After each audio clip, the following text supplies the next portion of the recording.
The eviction notice was taped to the front door at 6 in the morning, and Rachel Morgan found it there at 6:15 when she stepped out to put the trash bins at the curb. The paper was still damp from the dew, the ink smudged where someone had pressed it against the wood too firmly, and her name was misspelled. Morgane, with an extra letter, as if whoever had written it could not be bothered to check. She stood on the concrete step in her bathrobe, her breath making small clouds in the cold Tennessee morning, and she read the notice 3 times before she understood that 3 days was all the time she had left in the only home her children had ever known. She did not cry. She had learned in the 18 months since her husband's accident that crying was a luxury for women who had somewhere private to do it, and Rachel had nowhere private anymore.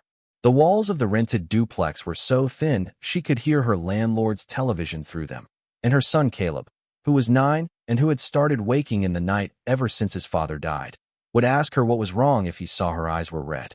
So she folded the notice in half and slid it into the pocket of her bathrobe and went back inside and made the children oatmeal the way she did every morning, stirring brown sugar into Caleb's bowl and cutting a banana into thin coins for her daughter Lily, who was 6 and who still called oatmeal porridge the way her grandmother had taught her.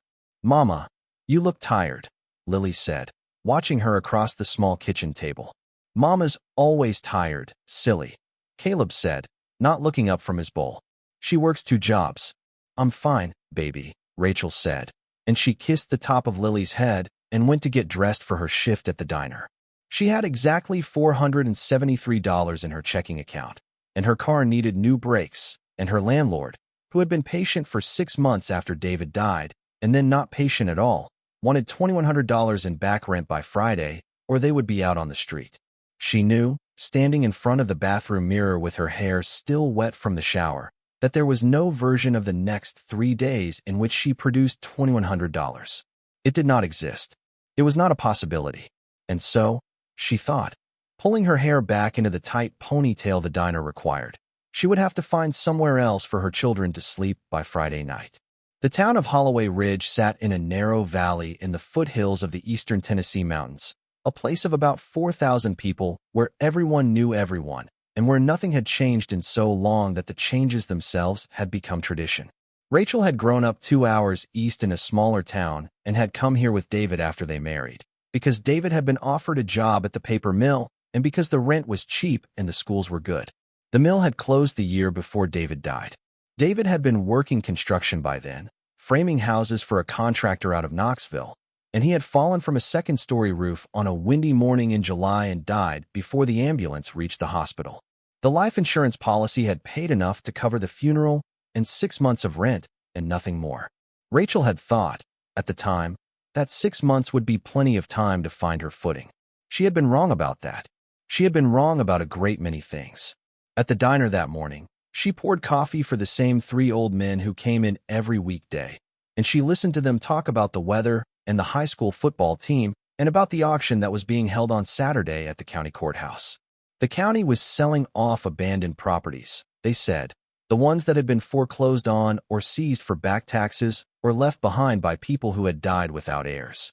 It happened once a year, and there were always bargains, the kind of bargains you could only find in a town where nobody wanted anything anymore.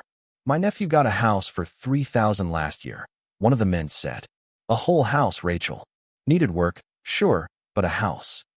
$3,000, Rachel said, and she tried to smile, because her tips depended on smiling. "That's something. You ought to go look," the man said. "Bring those pretty babies of yours. Give them a yard to run in." She did not tell him that she did not have $3,000. She did not tell him that she had less than 500. She refilled his coffee and moved on to the next table, and later, during the slow hour between the breakfast rush and lunch, she sat in the back booth with her phone and pulled up the county's website and looked at the list of properties that would be auctioned on Saturday. Most of them were houses, and most of those were priced at starting bids she could not afford even if she emptied her account.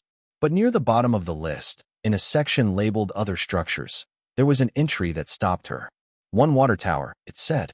"Old railway property. Address given as Route 6, for miles outside town, near the decommissioned rail spur. Starting bid, $500. Condition, abandoned. Sold as is." She read the entry 3 times, the way she had read the eviction notice, waiting for it to make sense. A water tower. Not a house, not even a shack, but a water tower. She had driven past it 100 times on her way to the next town over.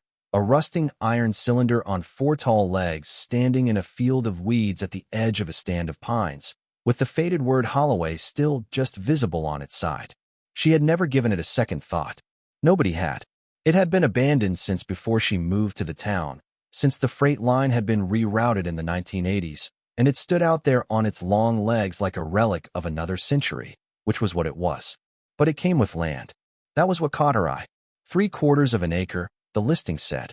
The tower sat on its own small parcel, separated from the surrounding farmland, with a gravel access road and what the listing described as a small groundskeeper's structure of uncertain condition.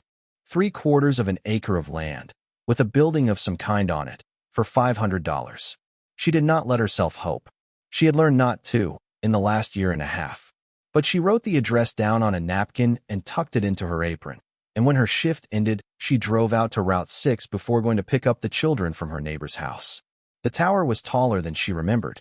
She parked her car on the shoulder of the road and got out and stood in the grass, looking up at it. And she felt something she had not felt in a long time, which was a faint, inexplicable lift in her chest. The tower rose perhaps 60 feet into the gray afternoon sky, its 4 legs planted wide in the weeds, the tank at the top streaked with rust and pigeon droppings, the latter on one leg bent in a way that suggested no one had climbed it in a very long time. At the base of the tower, half hidden in the brush, she could see what the listing had called the groundskeeper's structure. It was a small stone building, no larger than a garden shed, with a slate roof that had mostly collapsed and a wooden door that hung open on one hinge. It was not a house. It was, by any reasonable measure, a ruin. But it was a parcel of land and a structure, and it was $500, and Rachel Morgan had been looking for impossible things for so long that she had developed an instinct for them, and her instinct told her that this was something. She did not know what. She walked to the edge of the property line, where a rotted wooden post marked the corner of the parcel, and she stood for a long time with her hands in the pockets of her thin coat, and she thought about her children, and she thought about the 3 days she had, and she thought, as clearly as she had ever thought anything, that she was going to try. She told no one her plan that night, because there was no one to tell. Her parents were both dead. Her only sister lived in California and had her own troubles, and her closest friend in town was a woman named Marjorie who worked the second shift at the diner and who had already loaned Rachel $100 the month before and had not been repaid. She put the children to bed and sat at the kitchen table with her laptop and looked up what she could about the tower. There was almost nothing. A brief mention in a local history blog about the rail line that had once served the mill. A photograph from the 1950s showing the tower when it was new and painted white, with men in overalls standing at its base. A sentence in an old county report describing the tower as decommissioned in 1983 and scheduled for eventual removal, which had evidently never happened. It was not much. It was nothing, really. But she went to bed that night with the napkin from the diner on the nightstand beside her, and when she woke in the small hours, as she always did, she did not spend the hour of insomnia listing her debts, as she usually did.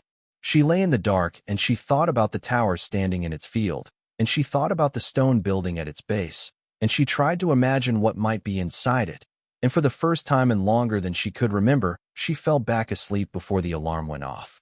The next morning she told Marjorie at the diner, because she could not keep it in any longer, and Marjorie laughed at her. A water tower, Marjorie said. Rachel, honey, listen to yourself. You got 3 days to find someplace to sleep, and you're talking about a water tower. It comes with land. It comes with a rusty tin can on 4 legs, is what it comes with. You can't live in it. You can't live under it. What are you going to do? Pitch a tent? There's a building on the property. A stone building. Oh, a stone building. Like a stone shed, you mean. Like a ruin. It's $500. And your kids need a roof, Rachel. A real roof. Not a slate one that's falling in on itself. Marjorie set down the coffee pot and put her hands on her hips. You go to that auction, you're throwing away your last $500 on a fantasy. You need that money. You need every cent of it. You need a first month's rent somewhere. You need gas. You need groceries. First month's rent on what, Marjorie? On a studio apartment for 3 people? For $1,500? I don't have $1,500.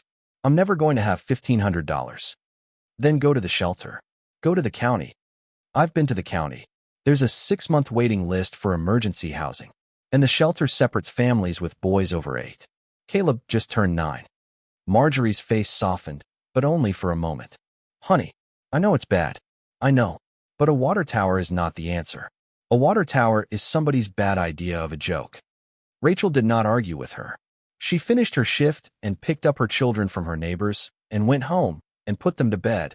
And on Saturday morning, she dressed them in their best clothes and drove them to the county courthouse and stood in the back of the auction room with $487 in her purse because she had used the other $13 to buy gas.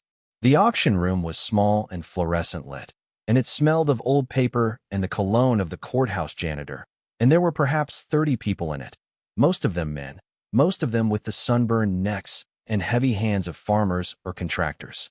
A few of them looked at Rachel when she came in, and she saw the flicker of assessment on their faces, the quick calculation of what she was doing there and why, and she saw several of them dismiss her as not a serious bidder before she had even sat down.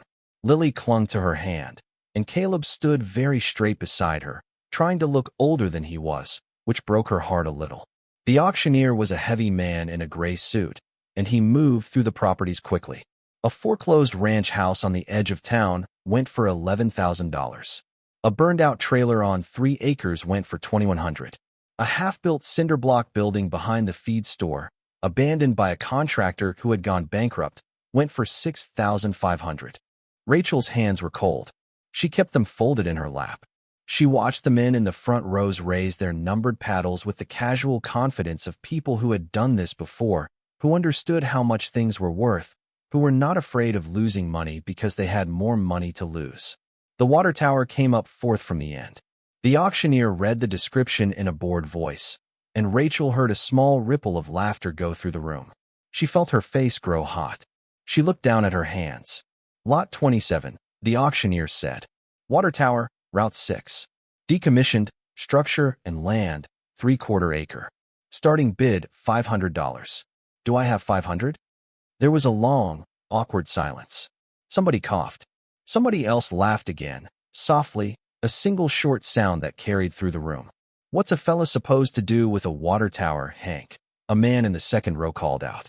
That's not my problem, Earl. Do I have 500? I'll give you 100 for the scrap metal, somebody else said, and there was a general chuckle. 500 is the starting bid, gentlemen. Do I have 500? Rachel raised her paddle. Her hand was shaking. She could feel every eye in the room turn toward her at once, and she could feel the weight of their looking, and she could feel Caleb beside her straightening his small shoulders, and she held her paddle up and said, in a voice that she was surprised to hear come out steady, 500. The auctioneer paused. He looked at her over his reading glasses. Something shifted in his face, not quite pity, not quite amusement, something closer to a careful neutrality that Rachel recognized as the polite form of both. I have 500 from the lady in the back. Do I have 550? 550 anywhere. He waited. Nobody moved. 500 going once. Going twice. He brought his gavel down. Sold, to the lady in the back, for $500. Lot 27. There was another ripple of laughter, louder this time, unkinder. Rachel kept her chin up. Lily was looking at her with wide, uncertain eyes. Caleb was looking straight ahead, his jaw set, trying not to cry, and Rachel understood suddenly that he had understood all of it, the laughter, the pity, the calculation, and that he had not cried anyway, and she loved him so fiercely in that moment that she could not breathe. After the auction, she stood at the clerk's window and counted out the bills. $487 and then $13 in change that she had scraped together from the cup holder in her car and from the jar on the kitchen windowsill where David used to drop his pocket change at the end of the day. The clerk, a woman with tired eyes and a kind mouth, counted it twice and then looked up at Rachel. Honey, she said, are you sure about this? We can void the sale if you want. Nobody would hold it against you. I'm sure. The property's been sitting out there for 40 years. There's nothing on it but that tower and a pile of stones. I know. The clerk looked at her a moment longer, and then she shrugged and stamped the papers and slid them across the counter. All right then, she said. Congratulations. It's yours. Keys in the envelope with the deed. Though I'll tell you right now, There ain't much for that key to open. Rachel took the envelope and folded it into her purse, and took her children by the hand, and walked out of the courthouse into the pale Saturday afternoon sunlight. The streets of Holloway Ridge were quiet the way they always were on weekends, and a few people on the sidewalk watched her go by, and she imagined, perhaps correctly, that news of her purchase had already begun to travel. It would be the joke of the week. The widow who bought the water tower. The single mother who threw her last dollars away on a joke nobody else would touch. She did not care. She had 3 days now, not to find a place to live, but to make one.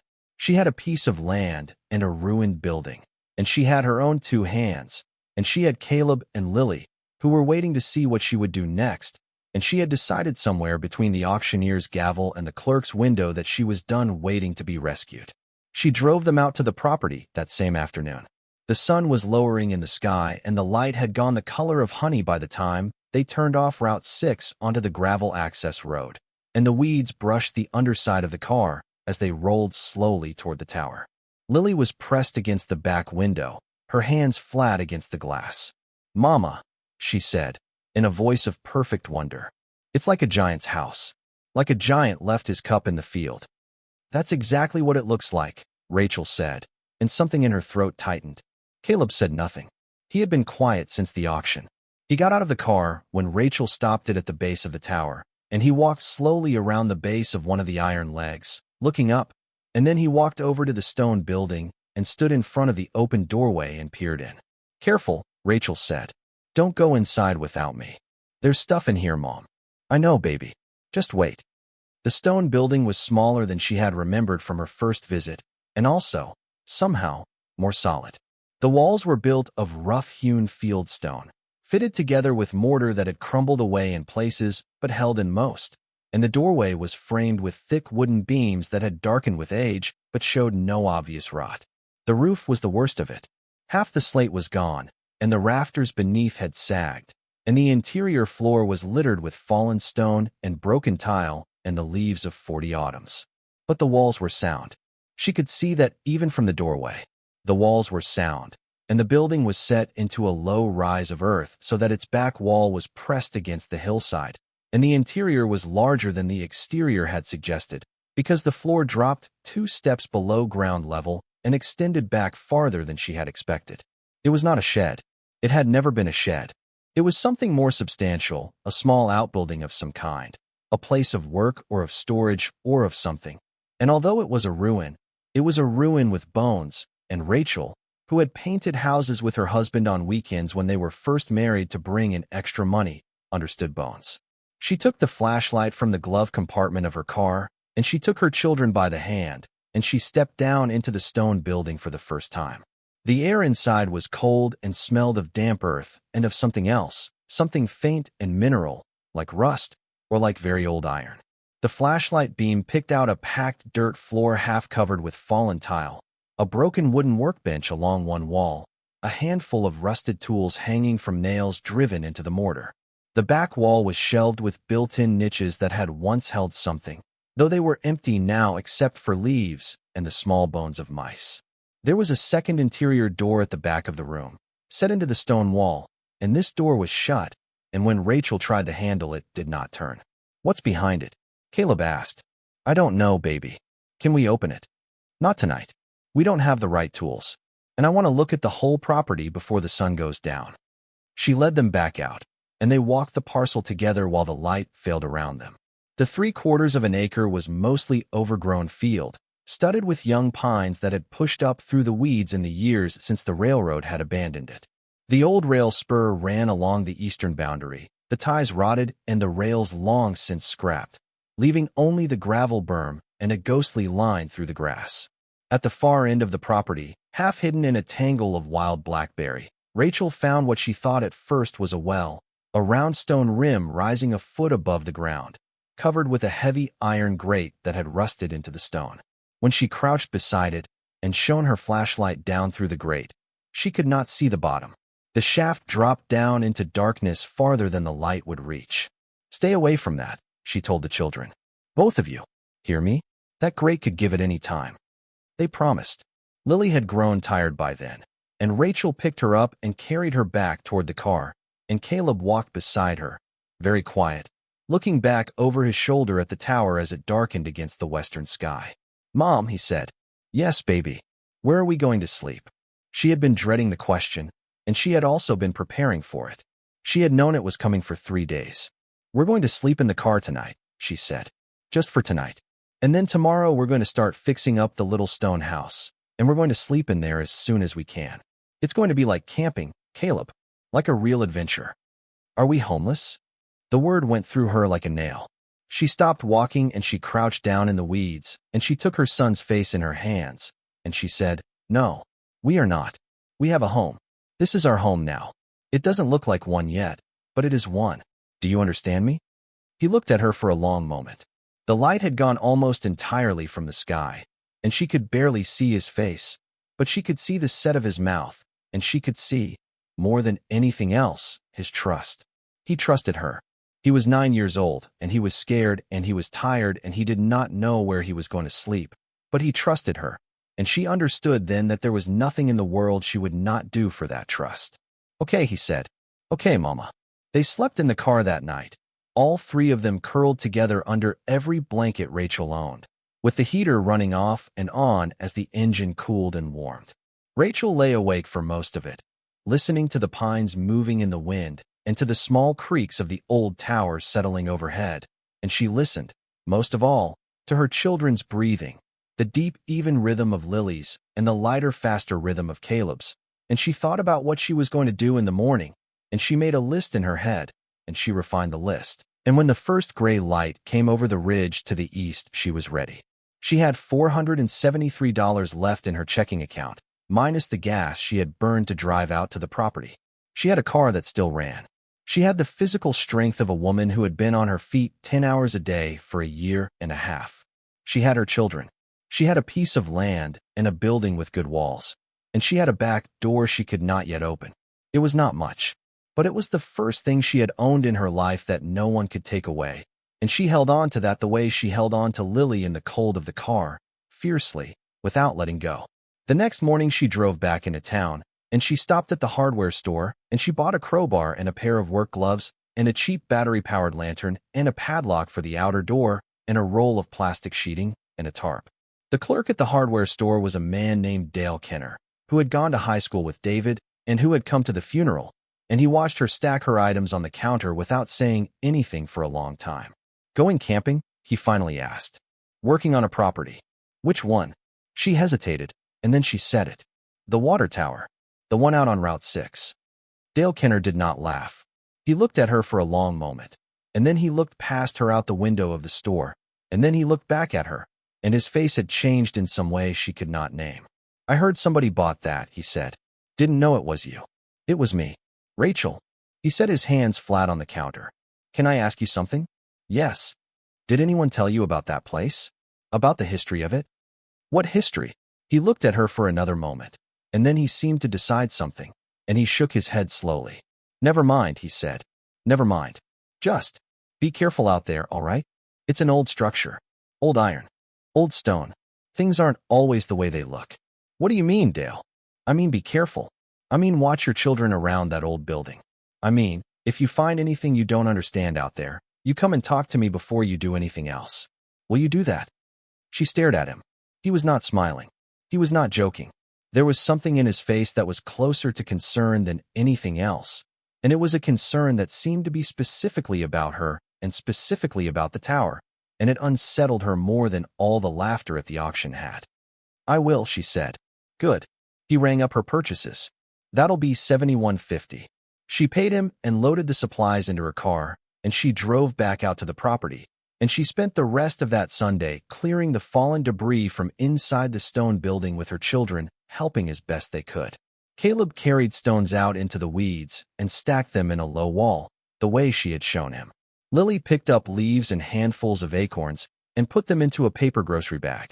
Rachel did the heavier work, prying loose boards and hauling rotted timber out into the yard, and by the end of the day the interior of the building was mostly clear, and she could see the shape of it for the first time. It was larger than it had seemed the night before. The floor measured perhaps 15 feet by 20, and the ceiling, where the rafters had not fallen, was high enough that she could stand without stooping. The back wall, the one set against the hillside, was the most solid of all. It was built of the same fieldstone, but mortared more carefully, and the back door set into it was made of iron, not wood, with iron hinges and an iron lock and a small iron handle worn smooth by a century of use. The door did not match the rest of the building. It looked older and heavier, and when Rachel tapped it with the head of her crowbar, it made a dull, deep sound, the sound of something very thick. "Mom," Caleb said, standing at her elbow. "Where does that door go?" "I don't know, baby. Can we open it?" She ran her hand over the iron. It was cold. It was colder than the surrounding air had any right to make it, and the cold of it traveled up through her palm and into her wrist, and she thought of what Dale Kenner had said in the hardware store, about being careful, about coming to talk to him if she found anything she did not understand.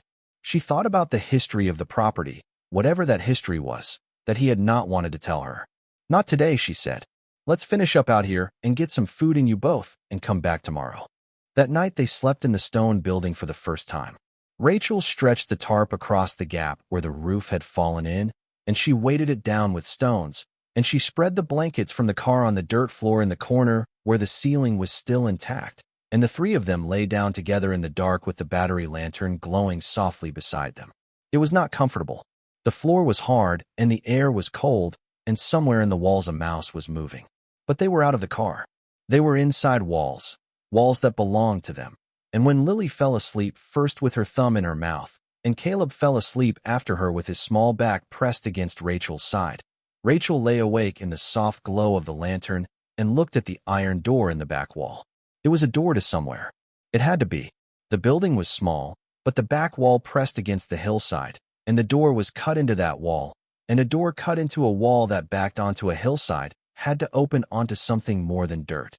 A root cellar, perhaps. A storage space cut into the rock. Something the original railroad workers had used, long ago, for whatever they had needed to keep cold and dry and hidden. She reminded herself that she would not be foolish about it. She would find out first. She would ask around in town. She would talk to Dale Kenner, as she had promised. She would not simply pry open a door in a piece of property she had owned for 2 days without knowing what was on the other side of it. But she looked at the door in the lantern light, and she could not stop looking at it, and she could feel it the way you feel a person watching you from across a room. She did not know if that was her imagination, or if it was the cold of the iron still in her hand, or if it was something else entirely. She did not know, and she could not know, and she fell asleep at last with the question unanswered, and with her children warm against her, and with the small insistent pull of the iron door at the edge of her mind. And in the morning, she would wake knowing that whatever was behind it had been waiting for a very long time, and that it had not been waiting for nothing.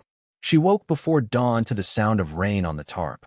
It was a soft, steady rain, not a downpour, and the tarp held, and the plastic sheeting she had stretched across the window held too, and the children slept on.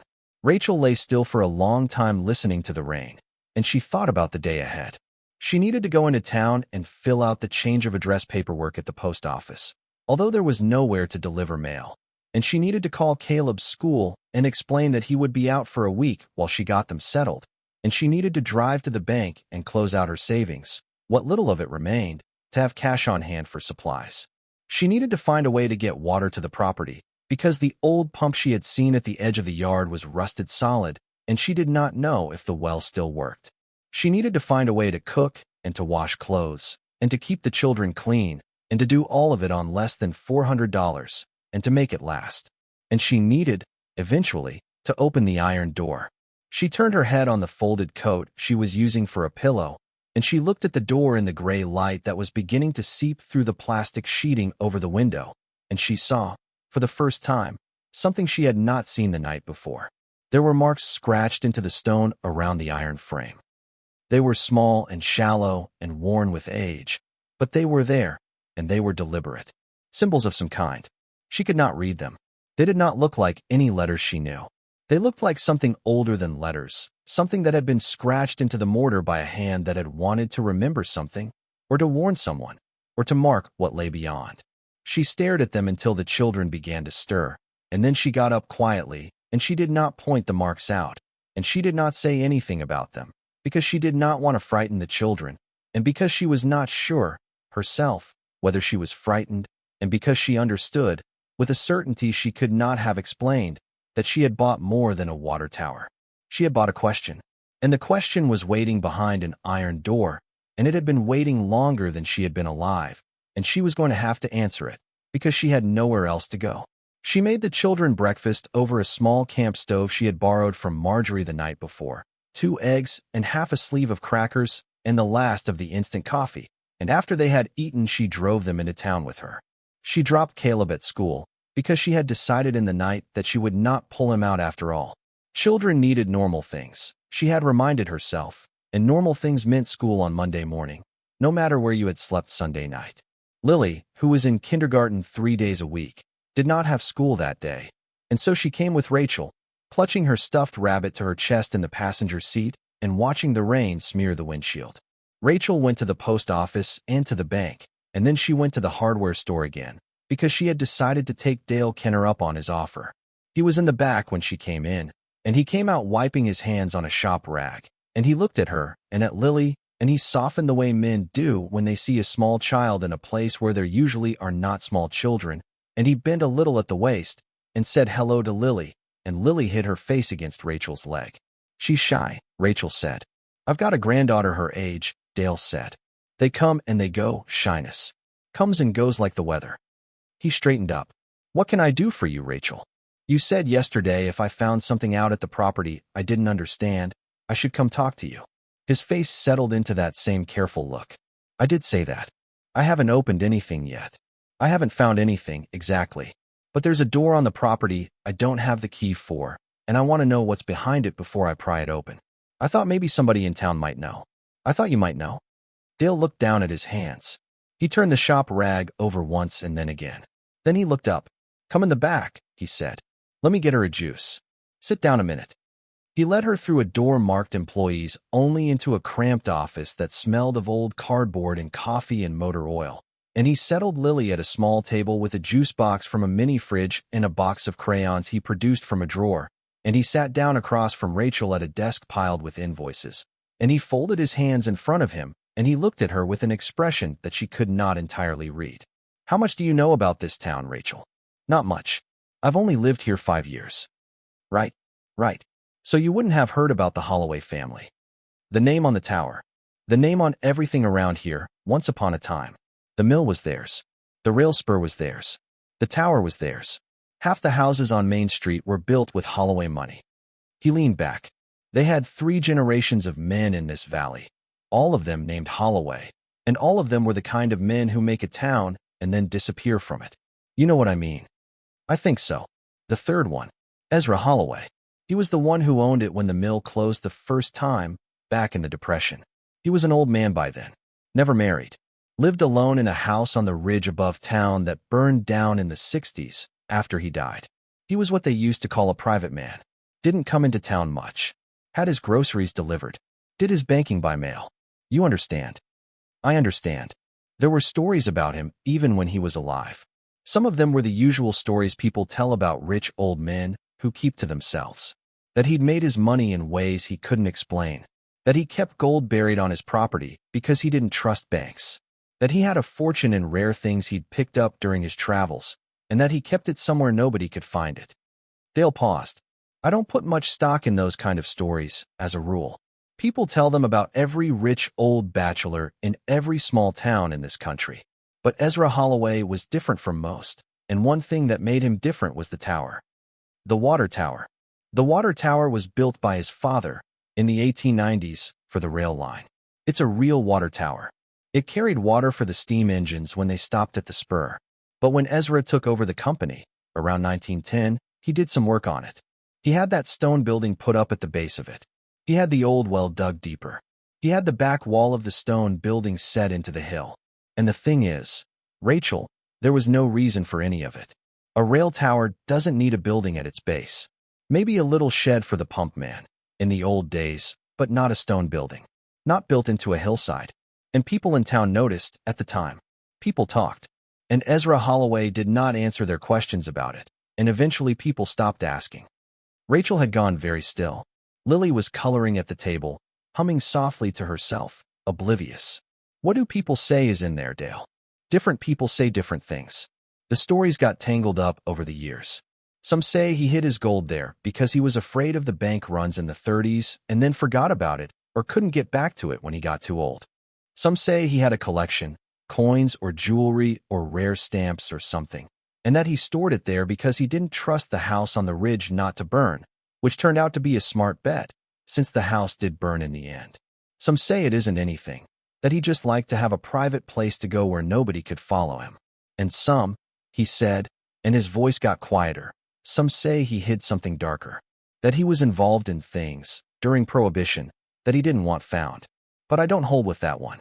I knew a man who worked for Ezra Holloway when I was a boy, and he said Ezra was a strange man, but he was a decent one, and that whatever he kept down there was his own business, and not anybody else's. Down there, there's a cellar, Rachel, or something like one, cut into the hillside. Everyone knows that much. Old Pete Lanner, who worked at the Spur when it was still running, he told my father once that he'd seen Ezra come out of that iron door with a locked wooden chest and put it in the back of a buggy and drive off with it and come back 3 days later without it. And a month after that he'd seen him come out with another one, and that one went into the cellar and didn't come out. Just the one time. Pete wasn't the kind of man to tell stories. He was a straight man, and he said he saw it. Why didn't anyone open the door after Ezra died? Because the property was tied up in the estate for 20 years, and then it reverted to the rail company, and then the rail company went under, and then the county took it for back taxes, and then the county forgot about it. Because nobody thought there was anything in there worth the trouble of finding out, once the stories got old. Because nobody in this town ever much wanted to be the person who opened an old man's private door and found out what he'd been hiding, in case what he'd been hiding wasn't the kind of thing you wanted to find. He looked at her steadily. And because a certain kind of story, Rachel, stays alive in a town because nobody ever settles it one way or the other. People liked the story better than they would have liked the answer, so they left it alone. But you're telling me. I'm telling you because you bought the property, and that means the door is yours to open or leave shut, and it's only fair you should know what you have. And I'll tell you something else. I have known 3 people in my life who wanted to find out what was in that cellar, and all 3 of them were scared out of it one way or another. One was a boy I went to high school with, who got up on the tower on a dare one night and almost fell. One was a developer from Nashville who came through here in the 80s looking to buy the parcel, and the county wouldn't sell to him because the paperwork wasn't clear, and he went home and forgot about it. And one was a woman who moved into the old caretaker's place up the road in 1994, a widow like you, and she started poking around the property one summer. And then one night she came to me at the store, and she said she'd had enough, and she was moving back to Chattanooga, and she didn't tell me why. I asked her. She wouldn't say. Dale, are you telling me not to open it? No. He shook his head slowly. No, I'm not telling you that. It's your property, and it's your right. I'm telling you to be careful. I'm telling you to open it in daylight. I'm telling you to have somebody with you when you do it, and not to have your children inside when you do. And I'm telling you, Rachel, that if what's in there is what some people think is in there, your life changes the day you open that door. And if it's something else, your life changes too, only maybe not the way you want it to. He paused. You understand what I'm saying. I understand. I hope you do. He stood up. He went to a cabinet and he opened a drawer and he took out a long iron key, a heavy key, the kind of key that belonged to a much older kind of lock. He held it on his palm for a moment, and then he held it out to her. What is that? This was in my father's things when he died. He never told me where he got it, but I've had a guess about it for 40 years. It might be the key to that iron door. It might be nothing. I never tried it. But I've kept it in that drawer because some part of me always knew somebody was going to come in here and ask me about that tower, and I wanted to have something to give them if they did. She took the key from him. It was cold and heavy and shaped in a way she had never seen a modern key be shaped, with a long shaft and a flat, toothed end that was clearly made to fit something very specific. She closed her fingers around it. Dale, why are you helping me? He looked at her for a long moment, and then he looked at Lily, who was still coloring, still humming, and then he looked back at Rachel, and his face was kind and a little sad. Because your husband was a good man, he said, and because you're trying, and because I am too old a man to watch a young woman with 2 children be laughed at by this town and not do anything about it. That's all. That's the whole of it. Rachel did not trust herself to speak for a moment. She looked down at the key in her hand, and she closed her fingers around it harder, and she nodded, because that was all she could do. "Thank you," she said, when she could speak. "Don't thank me yet. Find out what's in there first. Then we'll see who owes who what." She drove back out to the tower that afternoon with the key in her coat pocket, and with Lily asleep in the back seat, and with a strange, buoyant feeling in her chest that she had not felt in so long she barely recognized it. And that feeling was the feeling of not being entirely alone. Dale had given her the key, and he had given her something else too, which was the sense that the town she had been trying to survive in was not, perhaps, entirely the town she had thought it was. There were people in it who were watching. There were people in it who remembered her dead husband. There were people in it who were quietly, in their own quiet ways, hoping she would make it. She did not open the iron door that day. She had told Dale she would wait until she had someone with her, and she meant to keep that promise. But she did walk down into the stone building alone, while Lily napped in the car with the windows cracked, and she stood in front of the iron door, and she took the key out of her pocket, and she held it up against the lock without inserting it, and she measured the shape of the key against the shape of the keyhole, and she saw, even in the dim gray light of the rainy afternoon, that they matched. The key fit the door. Dale had been right to keep it all those years. The key had been waiting for the door, and the door had been waiting for the key, and Rachel Morgan, who had been evicted, mocked, and written off by her town, was holding the one and standing in front of the other, and somewhere on the other side of that iron a century of silence was about to break. She put the key back in her pocket. She climbed up out of the stone building and into the thin falling rain, and she stood for a long moment at the base of the tower and looked up at it, at the rusted iron and the faded letters and the vast gray cylinder that had watched over this valley for longer than anyone alive could remember. And she thought, for the first time since the auction, not with fear, but with something close to fierce calm, that whatever was waiting in that hillside had better be ready for her, because she was done being afraid of what the world might hold. She was done being afraid of anything. She did not sleep that night. The rain stopped sometime after midnight, and the air turned cold enough that she could see her breath when she turned her face up toward the gap in the tarp, and she lay on the dirt floor of the stone building with her children sleeping against her on either side, and she thought about the iron door. She had told herself all evening that she would wait until morning to open it, and that she would wait until she had someone with her, as she had promised Dale, but the longer she lay there in the dark, the more the door seemed to press at the edge of her mind, and the less she could think about anything else. She got up before dawn. She moved carefully so as not to wake Caleb and Lily, and she tucked the blankets tighter around them, and she put on her coat and her boots, and she took the lantern and the key from where she had set them by the door, and she went into the cold gray hour before the sun and stood in front of the iron door alone. She told herself she would only try the key. She would only see if it turned. She would not open the door without Dale there, or without at least waiting for full daylight. She would only find out if the key fit. The key fit. She slid it into the lock, and it slid into the hilt with a small, dry scraping sound, and she turned it, and the lock turned too, smoothly, as if it had been oiled the week before rather than forgotten for 50 years. She heard the heavy bolt withdraw on the other side of the door with a deep, solid sound that seemed to come from inside the hill itself. She stood with her hand on the key for a long time after it had turned. The door had not yet opened. It was still shut, held only by its own weight and by the friction of its iron frame, and she could still withdraw the key and step away and pretend she had never done this, and she knew this, and she also knew that she was not going to do it. She pulled the handle. The door did not move at first. She pulled harder, bracing her foot against the wall, and it moved, with a slow, grinding reluctance, the way something moves when it has not moved in a very long time but wants to move now. She pulled again, and the door swung open another few inches, and a draft of air came out of the darkness beyond it, and that air was not the air of a buried and forgotten place. It was cool and dry and clean. It smelled faintly of stone and faintly of iron and faintly of something Rachel could not identify, a dry, sweet smell like old paper or old wood, the smell of things kept. She stepped back. She lifted the lantern.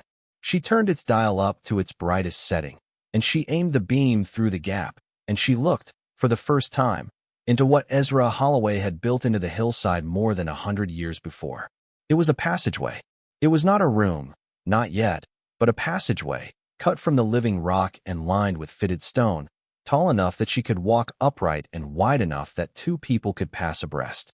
The floor was packed earth, smooth as if it had been walked on and swept, and the walls were dry, and the air had the faint, steady movement of a space that was properly ventilated somehow, from somewhere, by means she could not see. The passage went back into the hill for perhaps 15 feet, and then turned to the left, and from where she stood, she could not see beyond the turn. A set of iron hooks had been driven into the wall just inside the door, and from one of the hooks there hung a dark coiled shape that she thought at first was a snake, and then saw was an old oil lantern, its glass intact, its wick still fitted. She did not go in. She stood in the doorway for a long moment, the cold stone of the frame against her shoulder, and she looked, and she listened, and she made herself breathe. There was nothing in the passage that moved. There was nothing in the passage that made any sound. There was only the faint, steady stirring of the air, and the faint, dry smell, and the silence of a space that had kept its silence for half a century. She pulled the door most of the way shut, leaving it cracked so that she could come back to it. And she climbed back out of the stone building and into the gray first light, and she stood in the wet grass looking up at the tower, and she thought about what she had seen, and she did not know, yet, whether to feel frightened or elated or both. It was a real passage. It went somewhere. Someone had kept it in working order for a long time, and at some point that keeping had stopped, and then the passage had waited. By the time the children woke, the sun had come up behind the clouds and the world was the pale color of wet pearl. Rachel made them oatmeal on the camp stove, and she packed Caleb's backpack for school, and she drove him in and watched him walk up the steps of the low brick building with his shoulders still set in the straight, brave line she had noticed at the auction, and she drove back out to the property with Lily beside her, and on the way she called Dale Kenner from her cell phone. He answered on the second ring. Hardware. Dale, it's Rachel. Morning, Rachel. I tried the key. There was a pause. She could hear the small background sounds of his store around him, the hum of the fluorescent lights and the ticking of a radiator. When he spoke again, his voice was careful and a little flat. And it worked. It fits. I didn't go in. I opened the door and I looked and I closed it again. I wanted you there. I'm calling to ask if you can come. When? Today? This morning. I have Lily with me, but I can leave her with Marjorie at the diner for a few hours. All right. Give me an hour. I'll close the shop. You don't have to do that. I am doing that. I'll see you at the property in an hour. He hung up before she could thank him. She drove into town and dropped Lily with Marjorie, who did not ask questions, who simply scooped the child up and said she would put her in the back booth with some coloring books and that she would not be any trouble, and who looked at Rachel once, very quickly, with the kind of quick assessing look that a woman gives another woman who is about to do something either brave or foolish and for whom it is too late either way, and she said, "You be careful, honey," and Rachel nodded and left. Dale was already at the property when Rachel got back. His truck was parked next to where her car had been, and he was standing at the base of the tower with his hands in the pockets of his work jacket, looking up at it the same way Rachel had looked up at it the evening before. He had brought a toolbox and a second lantern, a heavy battery-powered one of the kind contractors use, and he had brought a gun, which Rachel did not at first notice, and then noticed when he turned to her, and she saw the grip of it at his belt beneath his coat. He caught her looking. I don't expect to use it. I carry it out of habit. If it makes you uncomfortable, I'll put it in the truck. It doesn't make me uncomfortable. All right then. Show me. She led him through the weeds to the stone building and down the 2 shallow steps, and she saw him register, as she had on her first day, the solidness of the walls and the care of the construction, and she saw him stand before the iron door and take it in, and she saw his face change. It was not the face of a man who had expected anything less. It was the face of a man who had half believed, for 40 years, in a story he had half dismissed, and who was now looking at the thing that story had been about. I'll be damned, he said quietly. He looked at her. She took the key from her pocket and she turned it in the lock a second time, and the bolt slid, and she pulled the door open, fully open this time, and it swung inward on its iron hinges without protest, and the passageway revealed itself in the light of his heavy lantern. Ezra, Dale said, in a voice that was not quite addressed to Rachel. You clever old man. He went in first. He motioned for her to follow, and she did, and she held her own lantern up beside his, and the two of them walked slowly into the hillside, and the iron door stood open behind them, and the thin gray light of the stone building fell away, and they were in Ezra Holloway's passage together, following the arc of its turn to the left, and the passage went a further 20 feet or so past the turn and opened out, and Rachel caught her breath. The room was not large. It was perhaps 20 feet on a side, with a low vaulted stone ceiling that had been arched with brick, and it had been, unmistakably, furnished. There was a wooden writing desk against one wall, and a leather chair behind it, and 2 walls of built-in wooden shelves from floor to ceiling. There was a thick wool rug on the floor, miraculously intact, though faded to the color of dust. There was an iron stove in one corner with its stovepipe running up into the ceiling and, presumably, up through some hidden chimney in the hillside above. There was a second, smaller door on the far wall, a wooden door this time, smaller and humbler than the iron one at the entrance. And there were, on the shelves and on the desk, and stacked neatly on a long trestle table against the back wall, the things that Ezra Holloway had not wanted anyone to find. At first, Rachel could not make sense of what she was seeing.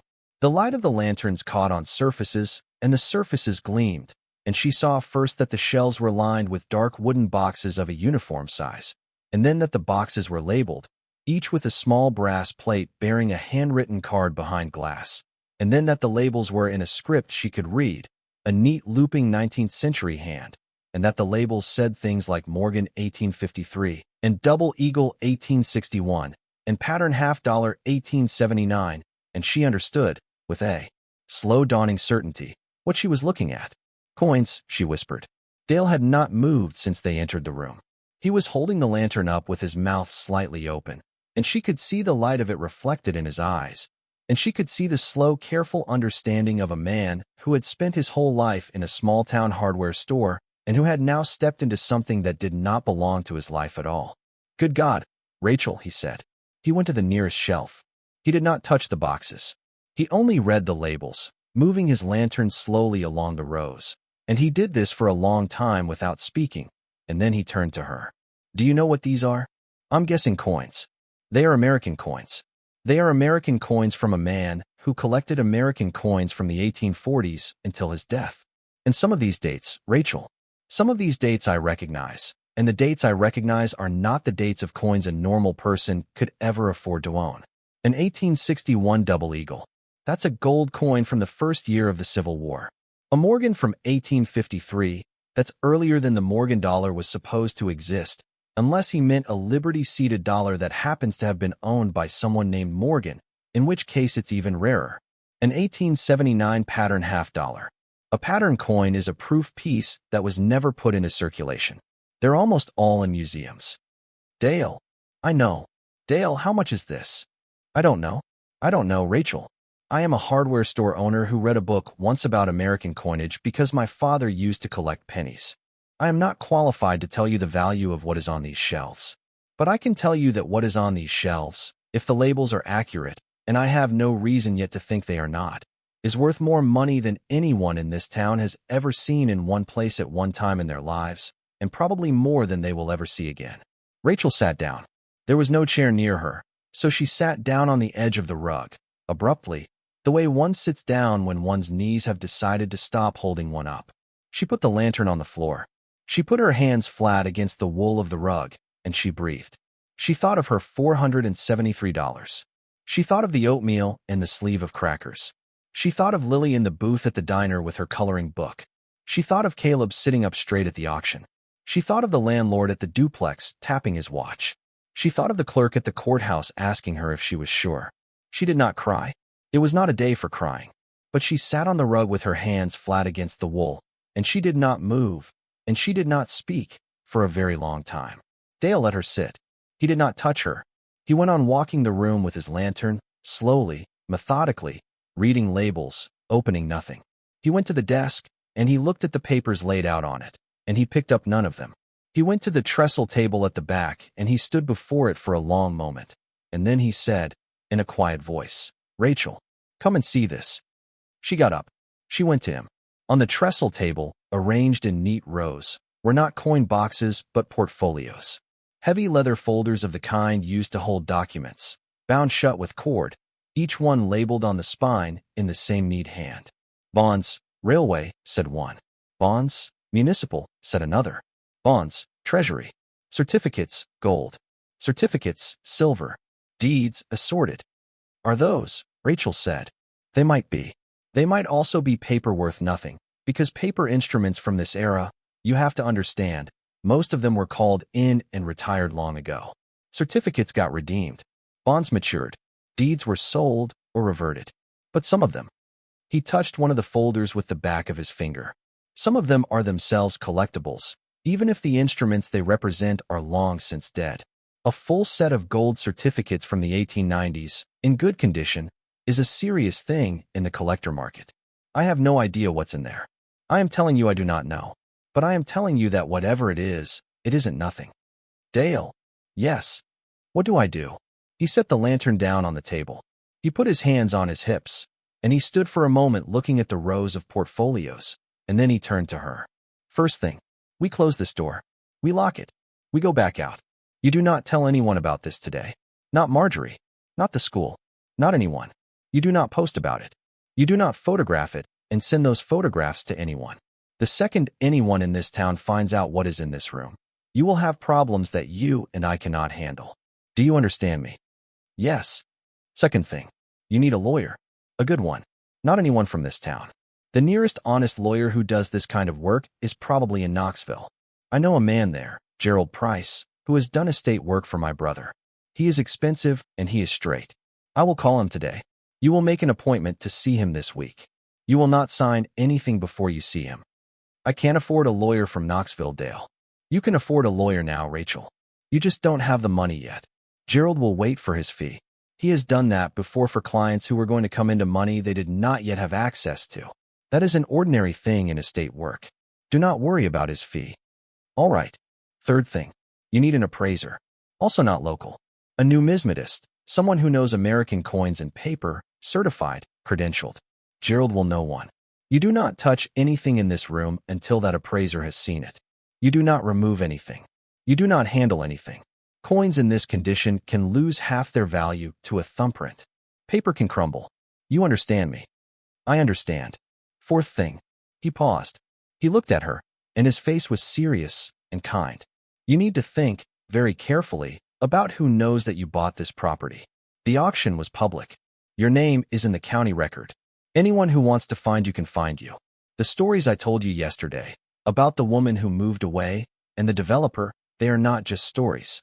There are people in this part of the country who have been waiting for someone to open that door, and when they find out someone has, they will come. Some of them will come to help. Some of them will come to buy, and some of them will come to take. And you have 2 small children, and you are alone out here. She was quiet. She had known it already. She had known it from the moment she had seen the shelves, in some part of her mind that had moved faster than the rest. What do I do about that? You do not sleep out here tonight. You pack up your things, you and the children, and you come and sleep at my house. I have a spare room, and my wife, God rest her, left good linens in the closet. I have a good lock on my front door and a shotgun in the hall closet, and my neighbor is Sheriff Marlar's sister, and the sheriff is a good man, unlike the one in the town an hour north of here. You come to my house tonight, and tomorrow we go to Knoxville, and we do this right. Dale, I can't. You can, and you will, because if you do not, I will call Marjorie and she will do it, and then I will have to deal with Marjorie for the next 20 years, and I do not want to deal with Marjorie for the next 20 years. He almost smiled. Come on, Rachel. Let me help you do this properly. She thought for a long moment. She looked at the room again, at the rows of boxes, at the portfolios, at the desk where Ezra Holloway had sat 100 years ago and logged his acquisitions by lamplight. She looked at the smaller wooden door on the far wall, the one they had not opened, and she wondered what was beyond it, and she decided that could wait for another day. All right, she said. All right. Thank you, Dale. Don't thank me yet. Let's get out of here. They closed the door. She locked it. She tested the handle, and it held, and she slipped the key back into her inner coat pocket. And Dale helped her carry the camp stove and the blankets and the children's few things up out of the stone building and into her car, and he waited while she covered the entrance of the stone building with the tarp and weighted it down. And then she followed his truck back into town, and they picked up Lily from the diner and Caleb from school, and they drove in a small 2-vehicle procession to Dale Kenner's house on the far end of Maple Street. and Dale carried the blankets inside and Rachel carried her daughter, and that night the three of them slept in a real bed again for the first time in 4 nights. Caleb lay awake beside his mother long after Lily had fallen asleep on her other side. Rachel knew he was awake because his breathing was wrong, the light, tense breathing he used when he was thinking too hard to let himself sleep, and after a while she turned her head on the pillow and whispered to him, "What is it, baby?" "Mom. Did we find something out there? At the tower?" She had not told him anything. She had only told him, when she and Dale came back from the property, that they were going to stay with Mr. Kenner for a few nights while grown-ups figured some things out. He had not asked questions. He almost never asked questions anymore, and she had not realized, until just that moment, how much she had missed his asking them. "Yes," she said. "We found something. Is it good or bad?" "I think it's good. I'm not sure yet. I don't know everything about it yet." "Is it going to make us not poor anymore?" She was quiet for a long time. She did not want to answer the question wrong. She did not want to promise him something she could not deliver, and she did not want to dismiss something that she was beginning to suspect was real. "I think it might," she said at last. "I'm going to do everything I can to make sure it does." "Okay." He was quiet. Then he said, "Mom." "Yes." "Are you scared?" She thought about that. She thought about the dark passage and the room in the hillside and Dale's warning about the people who would come, and she thought about her children sleeping under a roof that was not theirs in a house that belonged to a man who had been kind to them only because he had chosen to be, and she thought about the $473 in her account, which was still, in the ledger of her life, all she had to her name. "A little," she said. "I'm a little scared, but it's a good scared. Does that make sense?" "I don't know. Sometimes when something big is about to change, you get scared even if the change is going to be a good change. Because you don't know yet exactly how it's going to happen. But you know it's going to happen, and you have to hold on while it does. That kind of scared is okay. It means you're paying attention." "Okay," he said. "Mom." "Yes. I love you. I love you too, baby. Go to sleep." He went to sleep. Rachel did not, for a long time. She lay in the borrowed bed with her children on either side of her, and she looked at the ceiling, and she thought about what tomorrow was going to ask of her. It was going to ask a great deal. She had no illusions about that. A woman in her position did not walk into a cellar full of rare coins and old bonds, and simply collect them and walk out the other side a rich woman. There were taxes and lawyers and authentications, and people who would challenge her claim, and people who would try to rob her outright, and a town that would turn on her, eventually, when it understood that the joke at the auction had not been a joke after all. She would have to be careful, and she would have to be fast, and she would have to be smarter than she had ever needed to be in her life.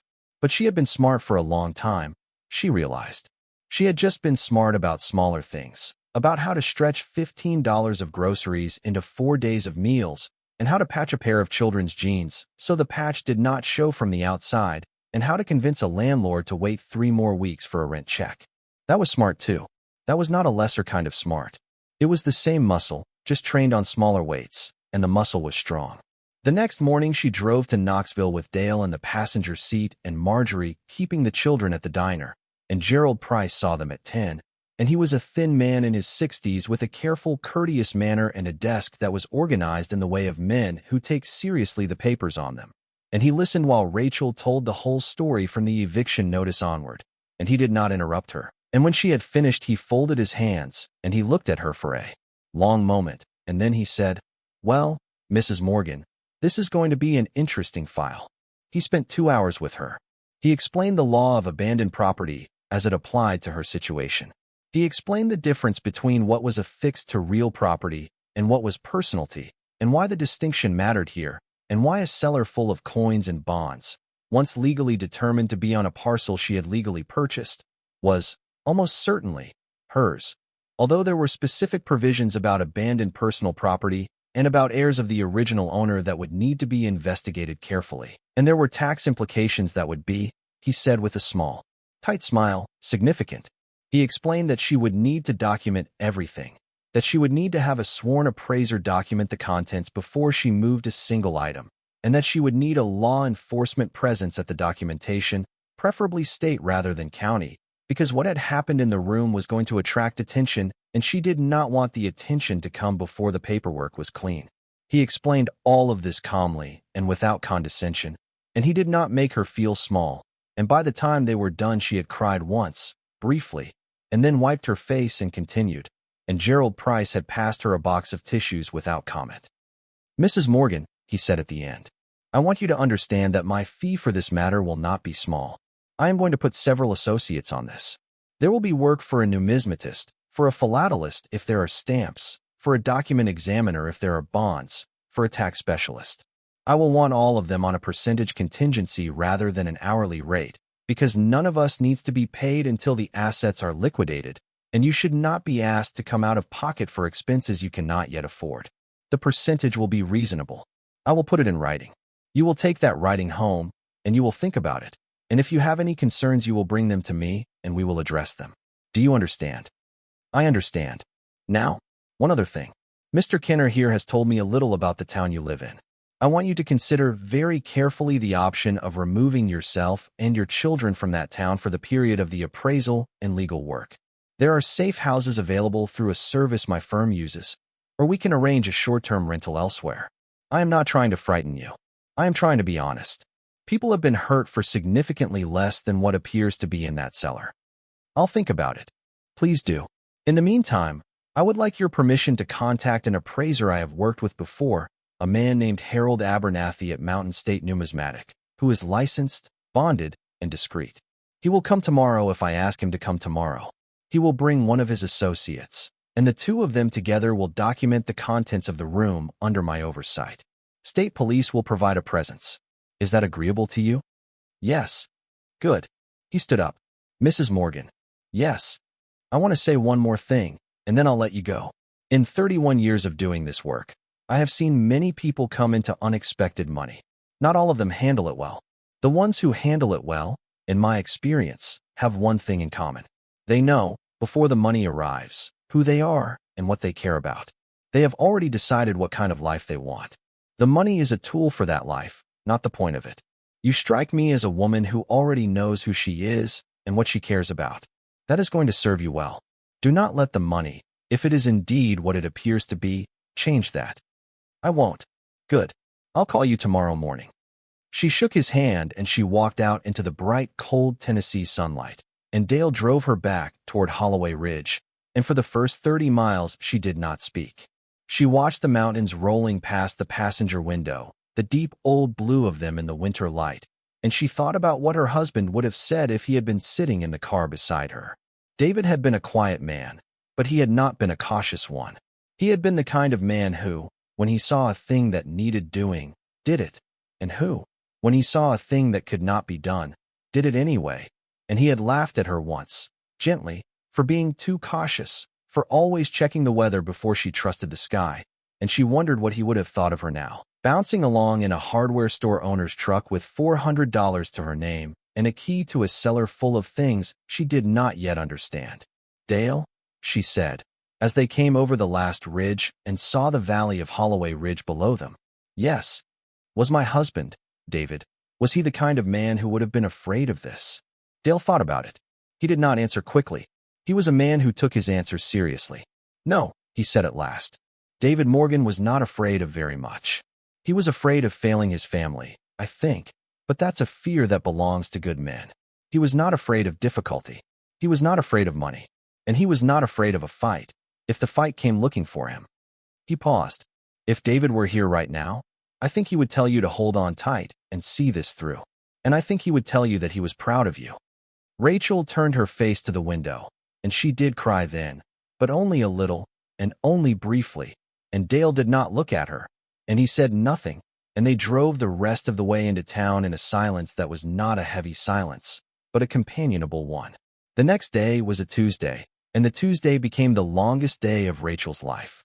Harold Abernathy arrived at 10 in the morning, a small, precise man in his 50s with neat gray hair and a brown leather case that held instruments Rachel had never seen before, gloves and magnifying loupes and small brass scales, and a spectrometer of some sort.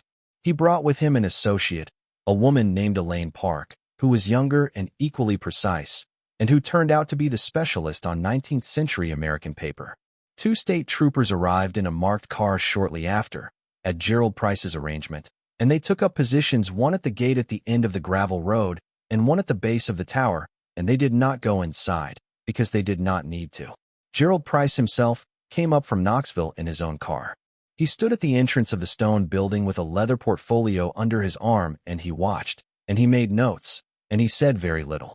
Rachel unlocked the iron door, and Harold Abernathy stepped inside, and Rachel watched his face. He did not speak for a long moment. He stood in the doorway with his lantern raised, and he looked at the shelves of boxes and at the portfolios on the trestle table and at the desk, and he did what Dale had done, which was to say something quietly that was not quite addressed to anyone in the room. "Dear sweet Jesus," he said, in the soft tone of a prayer. He worked for 7 hours. He worked methodically, without haste, moving from shelf to shelf, opening boxes one at a time with gloved hands, examining coins under his loupes, photographing them against a gray cloth he laid on the desk, and dictating notes into a small recorder clipped to his shirt pocket. Elaine Park worked at the trestle table with the portfolios, and she was slower and more careful even than he was, because paper, as she explained to Rachel in a quiet aside, was more fragile than metal. She did not open most of the portfolios. She examined the bindings, the spines, the labels. She took digital photographs with a camera that had a special lens. She made notes in a leather-bound book. She did not allow Rachel near the table, which Rachel understood was not personal. At 2 in the afternoon, Harold Abernathy emerged from the cellar and came out into the weak winter sunshine, where Rachel was waiting by Dale's truck, and he removed his gloves and wiped his forehead with a handkerchief, and he sat down on the tailgate of the truck, and he looked at her. "Mrs. Morgan." "Yes. I have to tell you that in 38 years in this profession, I have never been in a private room like that room. I have been in 2 museum vaults, 1 auction house storage facility, and 1 estate safe that had been in the same family for 6 generations. That is the peer group of what you have down there. I want you to understand that so that when I tell you what I am about to tell you, you understand it in the right context." "All right. I cannot give you a final figure today. Final figures require grading, authentication, provenance research, and in several cases, inter-specialist consultation. What I can give you today is a preliminary order of magnitude, based on approximately 60% of the visible coin inventory, which is what I have examined so far. Do you want that figure?" "Yes. The coin inventory alone, Mrs. Morgan, is worth, in my professional preliminary estimate, somewhere between $72 million and $95 million at current auction market values. This estimate does not include the contents of the trestle table, which Ms. Park is still evaluating, and which she tells me contains at least 2 items she wants a Smithsonian colleague to examine before she even ventures a figure. This estimate also does not include whatever is behind the second door, which we have not yet opened, because I wanted your permission to extend the scope of the appraisal to include it." Rachel did not respond at first. She had heard the number, and the number had not landed. She had heard it the way one hears a sentence in a language one does not speak, the sounds registering but not the meaning, and she had to ask him to say it again. 72 to 95 million, Mrs. Morgan, for the coins alone, in this preliminary estimate, which will very likely revise upward as we examine the rest of the inventory, because the pieces I have looked at so far are the pieces that were on the shelves nearest the door, which are generally, in my experience of private collections, not the pieces the collector valued most. The pieces the collector valued most tend to be deeper in. She sat down on the tailgate beside him. She did not say anything. She put her hands flat on the metal of the tailgate, the way she had put her hands flat on the rug the day before, because her knees had gone again. "Mrs. Morgan." "Yes. There is a chair in the house if you need to sit properly. I can have one of the troopers bring one out." No, I'm all right. I'm all right." She drew a long, slow breath. "Harold. Mr. Abernathy." "Harold is fine." "Harold, is this real?" "It is real. I do not say that lightly, and I do not say it without reservations, because there remains the question of how many individual items will authenticate fully and how many will come back as period reproductions or as items with provenance issues. Some of what is on those shelves was in the 1880s and 1890s already being faked by skilled forgers, and a man like Ezra Holloway, buying off catalog, would have acquired both genuine and fake items even at the high end of the market. I would expect, being conservative, that 10 to 15% of the inventory will not authenticate to the level the labels claim. That is built into the range I gave you. It is real, Mrs. Morgan. It is not a dream, and it is not a joke, and it is not a mistake. It is your property." She nodded. She did not speak. The wind had come up, and it was cold, and she pulled her coat tighter around her, and she thought of her children at the diner in town, with Marjorie, and she thought of the $473 that had become, in the space of one numismatist's sentence, an irrelevance. She would never count dollars again the way she had counted them that morning. That was the simplest and cleanest thing she could understand in that moment, and it was already a larger thing than she knew what to do with. They opened the second door that afternoon, with Gerald Price present and the troopers still at the perimeter, and behind the second door was a smaller chamber, perhaps 8 feet by 10, that Ezra Holloway had clearly used as a personal space. There was a narrow iron bed with a quilt folded at the foot of it. There was a small stove. There was a bookcase full of leather-bound volumes. And there was, in the center of the room on a low wooden pedestal, a locked iron strongbox of the sort Banks had used 100 years ago, heavy, with a thick hasp and an equally heavy lock. Harold Abernathy looked at the strongbox for a long moment. "Mrs. Morgan," he said, "we can either cut this open now, under the supervision of Mr. Price and the state troopers, or we can have it moved to a secure facility and cut it open there with a larger forensic team and a videographer present. My strong recommendation is the latter. Whatever is in this box was important enough to Ezra Holloway that he kept it separately from the rest of the collection, which means it is likely either the most valuable items he owned or the most personal. Either way, you want it documented carefully. We'll move it." "Good. I can arrange that tomorrow." They left the cellar as the light was fading. They locked the iron door, and they locked the outer door of the stone building with the padlock Rachel had bought. And Gerald Price drove away to Knoxville, and Harold Abernathy and Elaine Park drove away to the hotel he had booked for them in the next town, and the state troopers drove away with promises to come back the next morning, and Dale and Rachel stood alone in the darkening field. "Dale." "Yes." "What happens now?" "Now you sleep at my house for another night, and tomorrow we figure out where you and the children are going to stay for the next several weeks, because you cannot stay in this town during the appraisal." Gerald was right about that.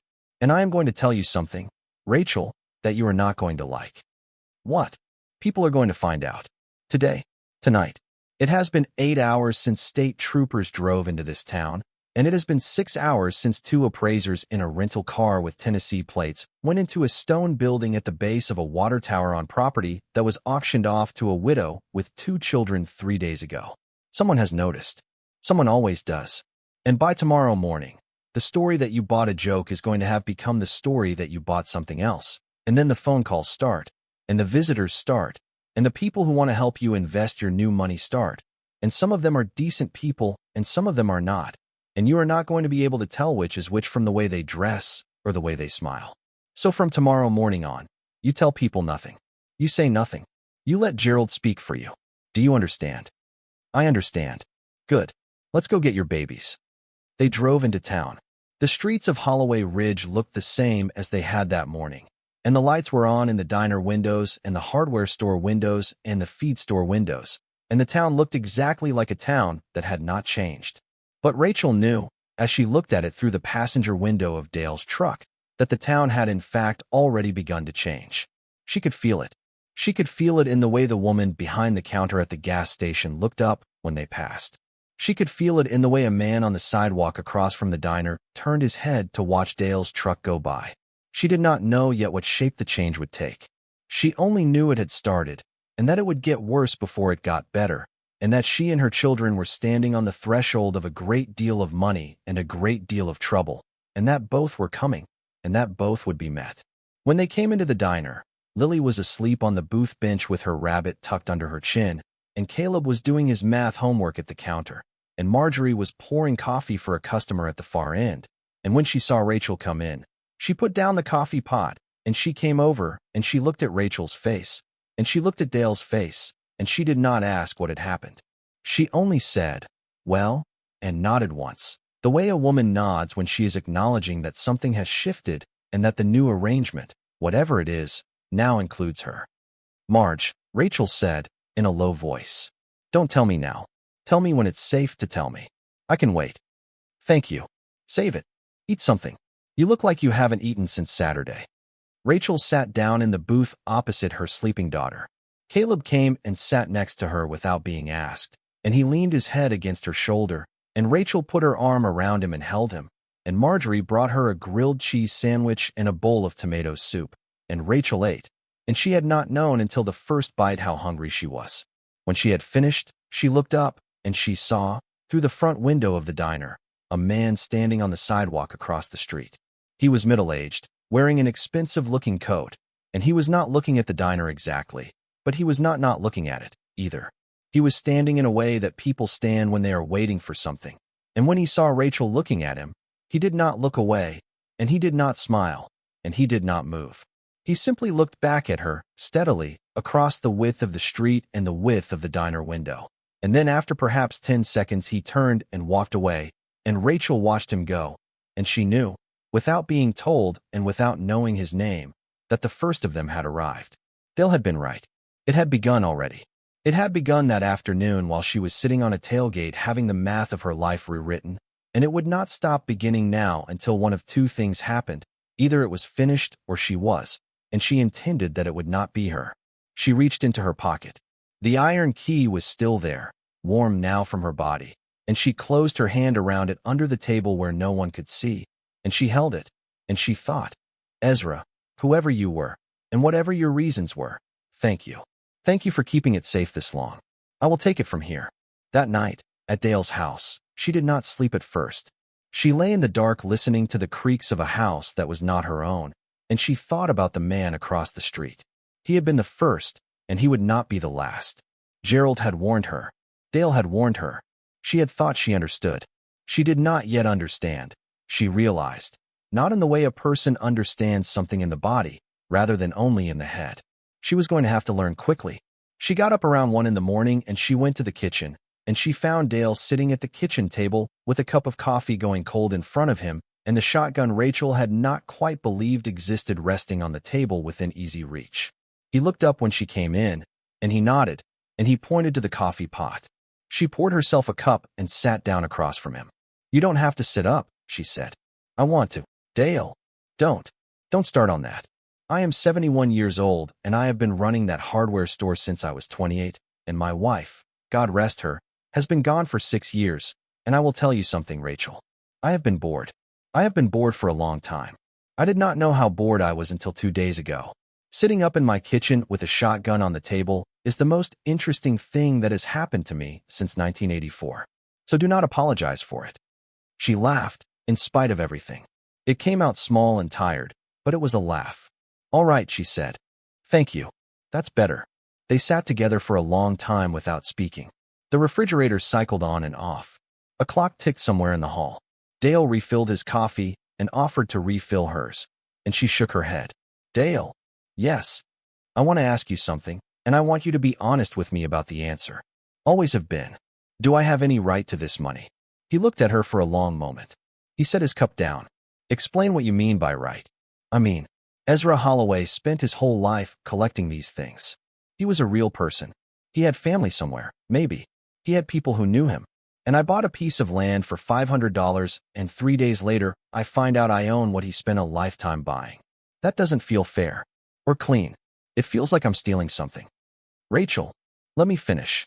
I'm not saying I want to give it up. I want you to understand that. I'm not stupid and I have 2 kids and I understand what this means for them. But I want to know if I have the right. Because if I don't, I have to know that. Before I start spending money I shouldn't have spent. Dale nodded slowly. He looked down at his hands, and then he looked up. I have thought about this too, he said. Since we walked out of that cellar yesterday. I have thought about it a lot. So let me tell you what I think, and you can decide if it helps. All right. Ezra Holloway had no children. He had no wife. His only surviving relatives by the time he died were 2 nieces in California, and those nieces inherited his cash, which was substantial, and his house, which burned, and a few bank accounts, and they sold the property, and that was the end of it for them. They did not know about the cellar. Nobody alive knew about the cellar. If they had known, they would have taken it. They did not know. Ezra took that knowledge with him when he died. That was his choice. He had decades to tell someone. He had decades to put it in his will. He did not. He left it where it was. Now, why? Why? That is the question I have been turning over. And I think the answer is the story Pete Lanner told my father. About the chests. You remember. The one that came out of the cellar in the buggy. And the one that went in and didn't come out.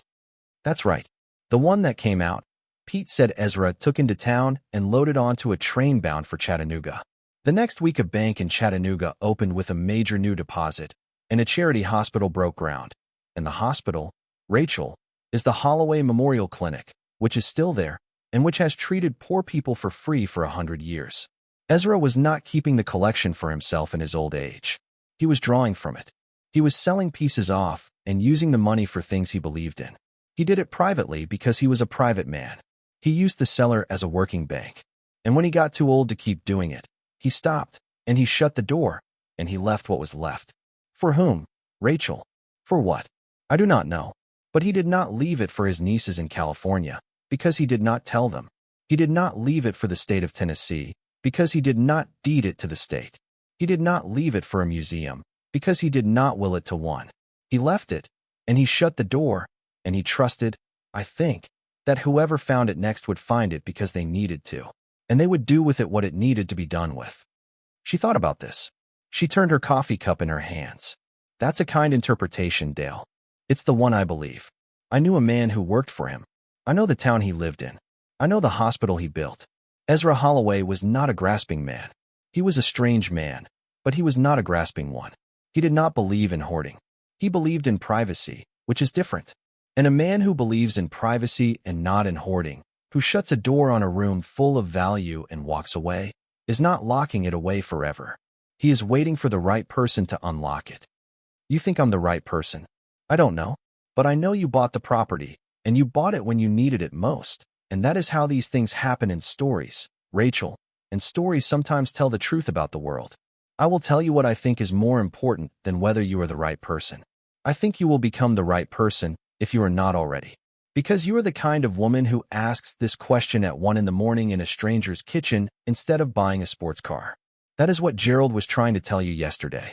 You already are who you are. The money is going to find that out. She did not say anything for a long time. She had started to cry again, quietly, without quite deciding to, and Dale did not look at her, and he did not pass her a tissue, and she was grateful to him for both of those things. Dale. Yes. I'm going to give some of it back. Not to the nieces in California. Not if they wouldn't have done anything with it. But to this town. I'm going to do what he did. Some of it. Whatever I can. I don't know how yet. I think that's a fine idea. And I'm going to move my kids somewhere safe for now, like Gerald said. And I'm going to see this through. And when it's done, whatever it turns out to be, I'm going to come back, and I'm going to figure out what I owe. Rachel. Yes. That's enough for tonight. Go to sleep. She went to bed. She slept, this time, deeply and without dreams, for the first time in 18 months. In the morning, the phone calls began. They began at 7 a.m, when someone called Dale's hardware store and asked for Rachel, and Dale, who had opened the store at 6 out of habit, said that Rachel was not available and took a message. The caller did not leave a name. By 9 the calls had multiplied. 2 more came to the store. One came to Rachel's cell phone, from a number she did not recognize, and when she answered, a smooth voice on the other end introduced itself as a representative of a private estate management firm out of Atlanta and offered its services in handling her recent acquisition. She did not ask how the firm had heard of her. She said she was not interested, and she hung up. For minutes later, a different number called her. She did not answer it. It left a voicemail she did not listen to. Gerald Price called at 10. It's begun, he said, without greeting. I noticed. Don't answer any of them. Forward the messages to me. Your contact information is going to leak further as the day goes on. I would like to put you and the children on a plane to my sister's house in Asheville by this afternoon. She has a spare apartment over her garage. She is a retired elementary school principal, and she is expecting you. You will stay there for the duration of the appraisal. I am arranging a private vehicle to pick you up at Mr. Kenner's house at noon. Gerald, I can't afford a private vehicle to Asheville. Mrs. Morgan, please. This is on the firm's tab for now. You will reimburse us out of the eventual proceeds. Do not argue with me about this. I do not have time to argue with you, and neither do you. All right. Pack lightly. The rest of what you need, your sister's house has, or we will buy. Bring documents only. Birth certificates, social security cards. Anything the children cannot live without for 2 weeks. The key to the cellar. The key stays with me. Yes, the key stays with you. By noon she had packed one duffel bag. The driver was a quiet man in a dark jacket who showed her his credentials before he touched her bags, and who drove a black SUV with tinted windows, and who did not speak during the 4-hour drive to Asheville except to ask if the children needed to use a restroom. Caleb sat very still in the back seat. Lily slept most of the way with her rabbit under her chin. Rachel watched the mountains turn from Tennessee mountains into North Carolina mountains, and she thought about the people who were calling her phone, whose voices she did not know, whose motives she did not know, who had learned her name within hours of the appraiser's car appearing on Route 6. Gerald's sister, whose name was Miriam, met them at the door of a small, neat house on a quiet street in West Asheville. She hugged Rachel as if Rachel were a niece she had not seen in some time. She showed them up the outside stairs to a clean carpeted apartment over the garage, 2 rooms and a kitchenette and a bathroom, with a bed made up with fresh linens and a basket of fruit on the kitchen table and a note that said only, "Welcome. Rest. We will talk when you are ready. Miriam." That night, the first night Rachel slept in a bed of her own arranging in more than a week, Caleb came into her room at around midnight and stood beside the bed. "Mom," he whispered. "I'm awake, baby. Can I sleep in here?" Of course. He climbed in. He pressed his small back against her side, the way he had in the car the first night they slept in the stone building, and Rachel put her arm around him. "Mom," he whispered. "Yes." "What did you find in the tower?" She had not told him. She had not told either of them. She had said only that they were going on a trip while grown-ups did some work on the property. She had told them Gerald's sister was a friend. Caleb had not asked again until now. She thought about what to say.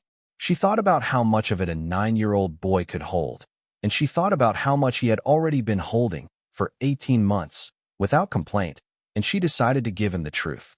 Some of it. As much as he could take. "Your Uncle Ezra," she said, "who wasn't really your uncle, but who was a man who lived a long time ago on the land we bought. He collected things. He collected coins and papers and old things that are worth money. And he hid them in a room built into the hill under the tower. And when I opened the door, the things were still there. And they are worth a lot of money, Caleb. A lot. More than I ever thought I would see in my life." He was quiet for a long time. "So we're rich," he said. "We are going to be." "Yes. After some work. After some paperwork." "Yes." "Like, really rich." "I think so." "Yes." He thought about this. She could feel him thinking, the small, tight concentration of his body next to hers. "Mom." "Yes." "Are we going to get a big house?" "I think we'll get a nice house." "I don't know about big. I don't think we need a big one." "What do you think?" "I don't want a big one. I don't want to move to a different school. Not yet." She tightened her arm around him. "Okay, baby. We'll figure it out. We'll figure it out together." "Mom." "Yes." "Can we still help the town, even though they were mean to us?" She was quiet for a long moment. She had not expected that. She had not expected any of it, from him, but especially not that. "Yes," she said. "That's exactly what I was thinking. That's exactly what we're going to do." "Good." "Caleb." "Yes." "I love you so much." "I love you too, Mom." He fell asleep a few minutes later. Rachel lay awake long after he did, looking at the ceiling of the little apartment above the garage of a retired elementary school principal in a city she had never been to before, and she thought about what the next weeks were going to hold, and she thought about the cellar sitting quiet under its hill with the state troopers watching it, and she thought about the town of Holloway Ridge beginning to realize what it had laughed at, and she thought about the man in the expensive coat on the sidewalk across from the diner, and about how he was not the last of them, and she held her son against her side, and she waited for morning, because morning was the next thing coming, and she wanted to be ready for it. The 2 weeks in Asheville became 3 weeks, and then 4. Rachel had not expected to stay that long. She had expected, in some part of her mind that had not yet adjusted to the new shape of her life, that a few days in the small apartment over Miriam's garage would be enough to let Gerald and his people do what they needed to do, and then she would return to Holloway Ridge and resume her life in some improved but recognizable form. That was not what happened. What happened was that every phone call from Gerald brought a longer and more complicated list of things that needed doing before she could safely come home, and every morning brought another small news story to her email inbox, forwarded by Gerald's paralegal, about her and about the tower and about the cellar, and every afternoon brought a new voicemail from a number she did not recognize offering a service she did not need. The first news story appeared 5 days after she left Holloway Ridge. It was a short piece in the Knoxville paper, 2 columns on the business page, with the headline, "Unusual Find at Abandoned Rail Property in Eastern Tennessee," and it mentioned no names. It described the discovery in general terms, citing an unnamed source close to the appraisal, and it speculated about the value of the collection in terms that were both conservative and sensational. Rachel read it twice and then closed the email. The second story appeared 2 days later in a national numismatic trade publication, and this one did name her, and it ran her name alongside Ezra Holloway's name as if the two of them were partners in the same strange long transaction, and Rachel read that one only once. By the end of the second week, the stories had made it to the major papers. A reporter from the Atlanta paper came to Holloway Ridge and was turned away from Dale's hardware store by Dale, and wrote a piece anyway, based on interviews with people in the diner and with the clerk at the county courthouse, and the piece described Rachel as a single mother who had won a lottery she had not known she was playing. The description was not unkind. It was also not accurate, in a way Rachel could not quite articulate, because the word lottery suggested randomness, and what had happened to her did not feel like randomness to her. It felt like something slower and more deliberate than that, a thing she had walked toward rather than stumbled onto, though she could not have said why she believed this. Gerald called her at the end of the 4th week. "The preliminary appraisal is complete," he said. "All 3 specialists have filed their reports. I am not going to give you the total figure over the phone. I want you to hear it sitting down in my office with Mr. Kenner present. Can you come to Knoxville on Thursday?" "Yes. Miriam will drive you. She has offered. I did not ask her. She has grown fond of your children, and she wants to be useful. Thank her for me. You can thank her yourself on Thursday. I will see you at 10. Thursday morning was cold and very clear. Miriam drove them over the mountains, and the children sat in the back seat with coloring books, and Lily had, over the 4 weeks, unbent enough that she now chattered to Miriam the way she used to chatter to Rachel before John died. And Caleb had, too, although more slowly, and he spent the drive asking Miriam questions about what school she had been the principal of and what the meanest kid she had ever had to discipline had done. And Miriam answered every question without condescension, and Rachel watched her son in the mirror and felt something loosen in her chest that had been tight for so long she had stopped noticing it. Dale was already at Gerald's office when they arrived. He had driven up from Holloway Ridge that morning. He looked the same as he always did, in his work jacket and his boots, and when he saw Rachel he nodded once, and she went to him and she hugged him, which surprised both of them, and he patted her back awkwardly and then straightened up and cleared his throat. "Miriam's taking the children for ice cream," Rachel said. "They'll be back in an hour." "Good. This is going to take about an hour." Gerald came out to meet them. He led them into a conference room rather than his office, because the conference room, he explained, had a speakerphone and a screen, and Harold Abernathy was going to join them by video from his own office in Knoxville, and Elaine Park was going to join them from Chattanooga, and a tax specialist named Paul was going to join them from Atlanta, and so the meeting was bigger than Rachel had realized it would be, and she sat down at the long polished table, and she put her hands flat on the wood in front of her, and she waited. Harold Abernathy appeared first on the screen. He was in a smaller office than Rachel had pictured for him, with books behind him and a lamp on a side table, and he smiled when he saw her, and he said, "Mrs. Morgan, it is very good to see you again." Elaine Park appeared on a second screen a moment later, and Paul Yee on a third, and Gerald sat at the head of the table and folded his hands and said, "Mrs. Morgan, Mr. Kenner, thank you for coming. I want to walk through this in a particular order. The order is going to feel slow. Please be patient with it. We will arrive at a total figure at the end, but I want you to understand how we arrived at it, because the understanding matters more than the number." "All right. Harold, please begin." Harold Abernathy spoke for 20 minutes. He described the coin inventory in detail. He described the authentication process, which had involved 3 outside experts for the most significant pieces. He described the grading. He described the market comparables. He described the 2 pieces that had come back as period reproductions, which was fewer than he had anticipated, and the 1 piece that had come back as a previously unknown variety of a pattern half dollar from 1879, which was a find of such numismatic significance that the Smithsonian had already reached out informally about potential acquisition.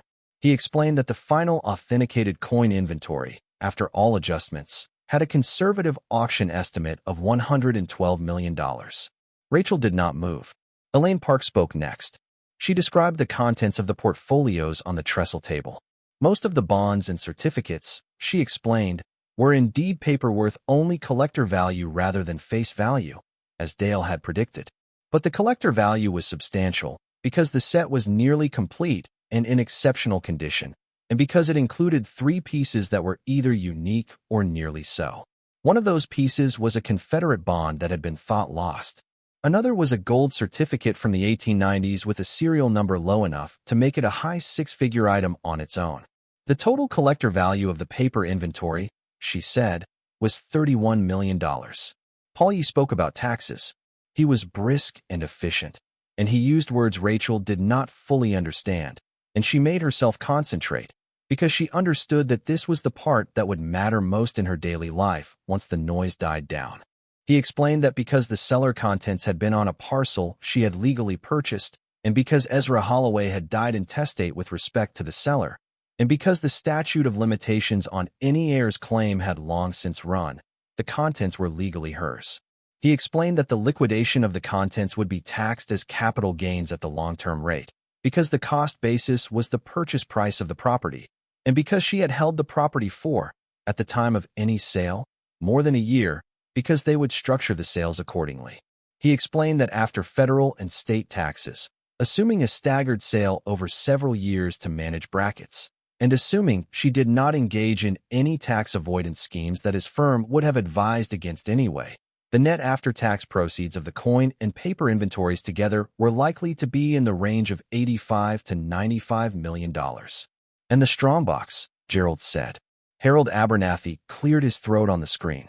The strongbox, he said, we opened last week, under videographer supervision, in the presence of Mr. Price, 2 state troopers, and a representative of the Tennessee State Historical Society.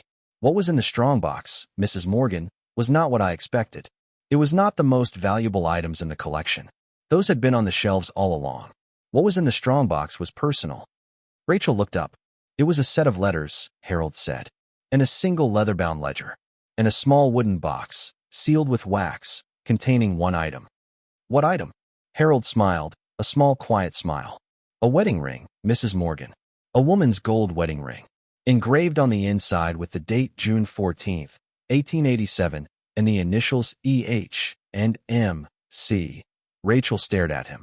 The letters, Harold continued, were written between Ezra Holloway and a woman named Mary Carlyle between 1885 and 1892. They are love letters. They describe a long engagement that was ended in 1892 by Miss Carlyle's family, who disapproved of Mr. Holloway for reasons that are not entirely clear from the correspondence, but which appear to have involved a religious difference. Miss Carlyle died of influenza in 1895, unmarried. The ledger contains a list of every piece of the collection Ezra acquired after her death, with the date of purchase and the price paid. On the first page, in his hand, there is a single sentence. It says, for M, who would have liked these things. Nobody spoke for a long time. He was collecting them for her, Rachel finally said. Yes, Harold said. For the woman he would have married, if her family had allowed it. For 50 years. Every coin on those shelves, every bond in every portfolio, was acquired after she died, with his private fortune, and logged in a ledger dedicated to her memory.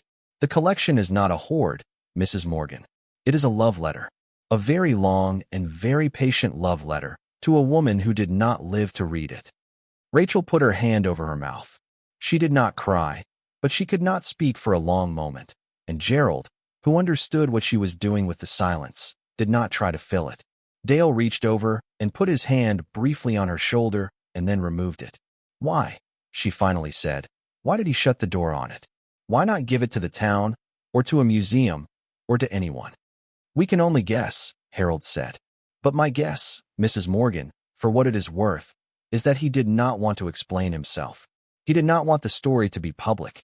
He did not want a plaque on a museum wall describing a failed 19th century engagement. He wanted the collection to exist, and he wanted it to be found someday, by someone who needed it, and he wanted that finder to do with it what they would, and he wanted Mary Carlyle to be remembered only in the ledger he wrote for her, in his own hand, and by whoever eventually read it. He was a private man. The privacy extended, apparently, even to his grief. "I see," Rachel said. "I see. Thank you." Gerald took over then. He laid out the plan. The collection would be sold in 3 tranches over 3 years, through 2 major auction houses, with the highest value items handled by private treaty sale to institutions and the remainder going to public auction. The proceeds would be paid into a trust structured for Rachel's benefit and for her children's, with tax-advantage draws and a provision for charitable giving that she would direct. Gerald's firm would manage the trust for a percentage of assets under management that was, he said, the standard rate for work of this complexity, in which Rachel would have the right to renegotiate after 2 years if she felt she had been poorly served. Paul Yee's firm would handle the tax filings. Harold Abernathy and Elaine Park would be retained as advisors during the liquidation phase to protect against the value destruction that often accompanied poorly managed sales of major collections. "Mrs. Morgan," Gerald said, "do you have any questions?" She had many. She asked them. She asked about the timeline. She asked about the risk of theft or fraud during transit. She asked about the trust structure and the trustees and what would happen if she died before her children came of age. She asked about the charitable component and whether she could direct it toward specific projects, and Gerald said yes. She could direct it toward anything that met the legal definition of a charitable purpose, and she could set those directions now or she could wait. She said she wanted to think about the directions. She said she would come back to him with a list. Gerald said that was exactly right, and that she should take her time. When the meeting was over, and Harold and Elaine and Paul had signed off, Rachel sat in the conference room with Dale and Gerald, and she did not move for a long time. Gerald poured her a glass of water from the pitcher on the sideboard. Dale sat with his hands folded in front of him and waited. "Gerald," Rachel said. "Yes. I am not going to keep most of this." He looked at her. "I will keep enough for my children. I will keep enough for a house, and for their college, and for a reserve, and for a normal life with no more eviction notices. I am not a fool, and I am not a martyr, and I am not going to pretend I do not want a comfortable life. But there is more money here than 3 people can possibly need, and I am not going to keep most of it, and I am going to need your help figuring out where it goes. Can we do that?" Mrs. Morgan. "Yes. That is, without qualification, the right answer. It is also the easier answer from a legal and tax perspective, and I will be delighted to help you figure out where it goes." "Good. Then that is what we will do." She drove back to Asheville that evening with Miriam and the children, and she watched the mountains fold past in the last light, and she held Lily's hand, and she thought about Mary Carlyle, a woman whose name she had not known existed until that afternoon, and she thought about Ezra Holloway sitting in his hillside room by lamplight writing in a ledger dedicated to a woman who had been dead for 50 years, and she thought about how every small thing she had ever done in her life, every 18-hour shift at the diner, every patched pair of her son's jeans, every morning she had gotten out of bed when it would have been easier not to, had been its own kind of ledger, and how every life was, maybe, a ledger of that kind, and how her own was not over yet. She went back to Holloway Ridge a week later. She did not go back to live. Her house, there was still the duplex from which she had been evicted, and the duplex had already been rented to someone else, and she would need to buy a house, which she was in no hurry to do, and Miriam had offered the apartment for as long as Rachel wanted it, and Caleb had enrolled in a school in Asheville for the remainder of the semester. But she went back to finish what she had started. She went back because the town needed to see her, and because she needed to see the town, and because there was no version of this story in which she slunk away from Holloway Ridge and left Dale to handle the aftermath. She drove in on a Tuesday morning. She parked her own car in front of the hardware store, not Dale's truck, not Gerald's chauffeured SUV, her own old car with the brakes that still needed fixing. She got out. The street was quiet. A few people on the sidewalk saw her, and she saw them see her, and she did not hurry. She went first to the diner. Marjorie was behind the counter, and when Rachel came in, the bell over the door rang, and Marjorie looked up, and her face did the thing faces do when they are trying not to show what they are feeling and failing, and she came around the counter, and she hugged Rachel hard, and she held on for a long time. "Hey, Marge. Don't you hey Marge me. Don't you dare. Sit down. Coffee. Now." Rachel sat.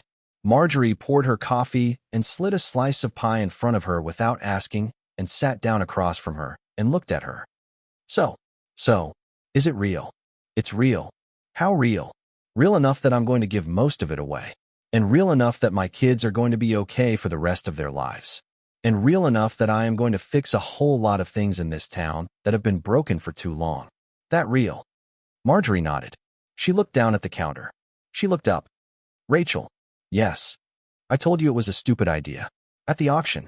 I told you to go to the shelter. I told you to save your money. Marge. Let me say it. I was wrong. I was wrong every time I said it. And I was wrong to say it. And I am not going to pretend I was not wrong just because it worked out. You did the brave thing and I told you not to, and that is on me. Marjorie, you lent me $100 I never paid back. You kept my kids. You gave me grilled cheese when I didn't have money for it. You were not wrong about anything that matters. You were worried. There is a difference. That is generous of you. It is not generous. It is true. Marjorie looked at her for a long moment, and then she reached across the counter and squeezed Rachel's hand, and then she let go and stood up and poured her more coffee. All right, she said. All right. What are you going to do? I am going to the courthouse first. I have some paperwork to file. Then I am coming back, and I am going to sit right here and eat lunch, and you and I are going to have a very long talk about what this town needs. Because you know better than anyone. You have been here longer than me, and you have seen who is drowning. I need you to tell me. You want me to make you a list. I want you to make me a list. Rachel, yes. I am going to make you the best list anybody has ever seen in their life. I believe it. The courthouse was the second stop, and this was the one she had been preparing herself for. She walked up the same worn stone steps she had walked up with her children on that January morning 2 months earlier, and she went into the same lobby that smelled of old paper and floor polish, and she went to the same clerk's window, and the same tired woman with the kind mouth was behind it, and she looked up when Rachel came in, and her mouth opened slightly, and she closed it again. Mrs. Connor. It's Morgan. Mrs. Morgan. I'm sorry. I was thinking of another case. It's all right. What can I do for you? I'd like to file some paperwork. I have a gift to record. I am donating a piece of property to the county for the establishment of a public park. And I have a trust one would like to register for the benefit of the Holloway Ridge School District. And I have a letter I would like placed in the public record concerning the history of the property at Route 6. The clerk stared at her. She did not move. Mrs. Morgan. Yes. I want to say something, and I hope you will not take it the wrong way. Go ahead. When you came in here in January, I almost voided the sale. I almost told Mr. Thompson I could not let it go through. I thought I was watching a woman throw away her last money on nothing, and I thought I should stop it. I did not stop it. I let it go through because you were so sure, and because it was not my place. And I have been thinking about that for 2 months. About what I almost did. I have been thinking that it would have been the worst thing I ever did in this job, if I had done it. I wanted to tell you that. Rachel looked at her for a long moment. The clerk's eyes were shining. What is your name? Rachel said. Patricia. Patricia, you did the right thing. You trusted me. A lot of people in this town did not. You did. I am not going to forget that. Patricia nodded. She did not trust her voice, apparently. She pulled a stack of forms out of a drawer and slid them across the counter. Let's start with the trust, she said. It took the rest of the morning. Rachel filed the papers Gerald had prepared, the ones that established the Mary Carlisle Trust for Holloway Ridge Schools, funded initially with $4 million and to be funded annually thereafter from the proceeds of the collection sales. She filed the deed transferring the tower property itself to the county, with a preservation easement requiring the tower to remain standing and the stone building to be maintained as a small historical site. She filed a separate donation of $2 million to the Holloway Memorial Clinic in Chattanooga, the one Ezra had built, with a note that the donation was to be anonymous on the clinic's end and attributed, in any internal documents, to the estate of Mary Carlisle. She filed a letter, which Gerald had helped her draft, summarizing the history of the cellar and of its contents, and she asked Patricia to place the letter in the permanent records of the county, so that anyone who ever wondered, in 100 years, what had happened in this place would find the answer easily. By the time she came out of the courthouse, it was nearly 1 in the afternoon, and a crowd had gathered in the street. She saw it through the glass doors before she pushed them open, and she stopped for a moment in the lobby to compose herself, because she had not expected it. The crowd was not large, perhaps 40 or 50 people, but 40 or 50 people on a Tuesday morning in Holloway Ridge was effectively the entire business district. They were not there for a scene. They were there quietly, standing in small groups, not blocking the sidewalk, not shouting anything, not holding signs. They were there because word had gone around the town that she was back, and they had come to see her, and Rachel understood immediately that what she was looking at was not a welcome and not a protest, but something more complicated than either. It was a town trying to figure out what to do with itself. She pushed the door open and she came out. A man stepped forward first. She did not recognize him at first, and then she did. It was Mr. Coleman from the gas station, who had refused to extend her credit 2 weeks before her eviction, and who had done so politely but firmly, and who had not looked her in the eye when she thanked him for his time. Mrs. Morgan. Mr. Coleman. I want to apologize for not helping you that day. I had the authority to extend you credit, and I did not. I am sorry. I should have done better. Rachel looked at him. She thought about a number of things she could say, and she chose the simplest one. Thank you, she said. Thank you for saying that. I appreciate it. I heard about the school trust. My granddaughter is in the 3rd grade at Holloway Ridge Elementary. I'm glad. I hope it helps her. He nodded. He stepped back. Another person stepped forward, a woman this time, whom Rachel did not recognize. Then another. Then another. They came one at a time, and most of them apologized for something specific, and some of them apologized for nothing specific and only for the general way the town had treated her, and a few of them did not apologize at all and only said thank you for the school, for the clinic, for the park, for the letter that would stay in the county records, for the fact that Rachel had come back at all when she could have stayed away and let the town stew in its own laughter. Rachel listened to all of them. She did not rush any of them. She said thank you to everyone, and she did not accept anyone's apology with false grace, and she did not refuse anyone's apology out of false pride. She simply received them, the way one receives anything that has been given honestly, and she sent the people back into their day, and when the crowd had thinned and the last person had said their piece, she looked up and she saw, at the edge of the crowd, a man in an expensive coat. It was not the same man she had seen across from the diner that first night. It was a different one. He was older, and his coat was grayer, and he was watching her with the kind of careful attention that she had come to recognize over the last 2 months, the attention of someone who wanted something from her. He was standing alone, and he was not part of the crowd, and he was not going to step forward in front of the crowd, because whatever he wanted from her was not something he wanted to say in public. She walked over to him. Can I help you? Mrs. Morgan. My name is, I don't need your name. You are here to make me an offer of some kind. Either you want to buy the rest of the collection at a discount, or you want to manage my money for me, or you want to acquire my story for a book or a movie or some other product. Which is it? He blinked. He had not expected that. I represent a firm in New York that specializes in, that is enough. Thank you. I am not interested. My attorney is Gerald Price in Knoxville. If you have a legitimate business proposal, you may send it to him. If you do not have a legitimate business proposal, you may leave. Either way, you are not going to have this conversation with me on the sidewalk of this town today. Is that clear? Yes, ma'am. Good. Have a safe drive home. She turned her back on him. She walked away. She did not look over her shoulder to see if he was still there, because it did not matter, because there would be another one tomorrow, and another one the day after that, and she had discovered, to her own surprise, that handling them was not nearly as hard as she had feared it would be. She was a woman who had served coffee to difficult men at 5 in the morning for a year and a half. She had handled worse than this, for lower stakes, and she could handle this. She went back to the diner.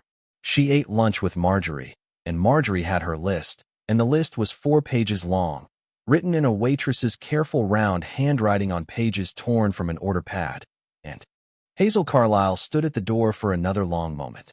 Then she reached into her coat pocket, and she took out a small object, and she held it out to Rachel in the palm of her weathered hand. It was a gold locket, oval, worn smooth by generations of handling. This was hers, Hazel said. It was passed down through my grandmother to my mother to me. There is a lock of hair inside it. Ezra Holloway's hair, I believe, though we never knew it was his. My grandmother called it only the lock. I am an old woman, and I have no children, and I am the last of my line. I would like you to have it. To keep with the ring, if you are keeping the ring. I am keeping the ring. Good. Then keep this with it. Keep them together. It is the thing she would have wanted if she had known. Rachel took the locket. She could not speak for a moment. She closed her hand around it, and she held it against her chest. Thank you, she said. Thank you, Mrs. Morgan. Thank you for all of it. Hazel Carlyle drove home to Memphis that evening. Rachel never saw her again. Hazel died the following spring, peacefully in her sleep, and a short notice appeared in the Memphis paper, and Rachel sent flowers. And that was the last thread of the story that had begun in 1887 with an engagement and a ring that had never been worn in marriage. Rachel bought a house in Holloway Ridge that summer. It was not a large house. It was a white farmhouse on 5 acres at the edge of town, with a wide porch and a yard for the children, and a small barn she had no use for, but which Caleb had fallen in love with at first sight. She kept her old car. She replaced the brakes. She did not wear expensive clothes, and she did not install a pool, and she did not become, in any way that the town could see from the outside, a different person than the one who had stood in the back of the auction room, holding a paddle with a shaking hand. The only thing that had changed, from the outside, was that she did not look tired anymore. The tiredness had gone out of her face, slowly, over the course of that first summer, and what replaced it was not exactly happiness, and not exactly pride, but something quieter than either, something that looked more like rest. Caleb grew taller. He joined the soccer team. He started laughing again, the loud, full laugh he had laughed before his father died, the laugh Rachel had not heard in almost 2 years, and the first time she heard it, on a Saturday afternoon in their new yard, she had gone into the kitchen so that he would not see her cry. Lily, who had been too young to understand what they had lost and not yet understood what they had gained, simply grew as children grow and made friends easily, and declared at the age of 7 that she wanted to be an archaeologist when she grew up, because archaeologists, she had read in a book, found old things in hidden places and figured out what they meant. Rachel did not argue with her. The tower stayed. The stone building stayed.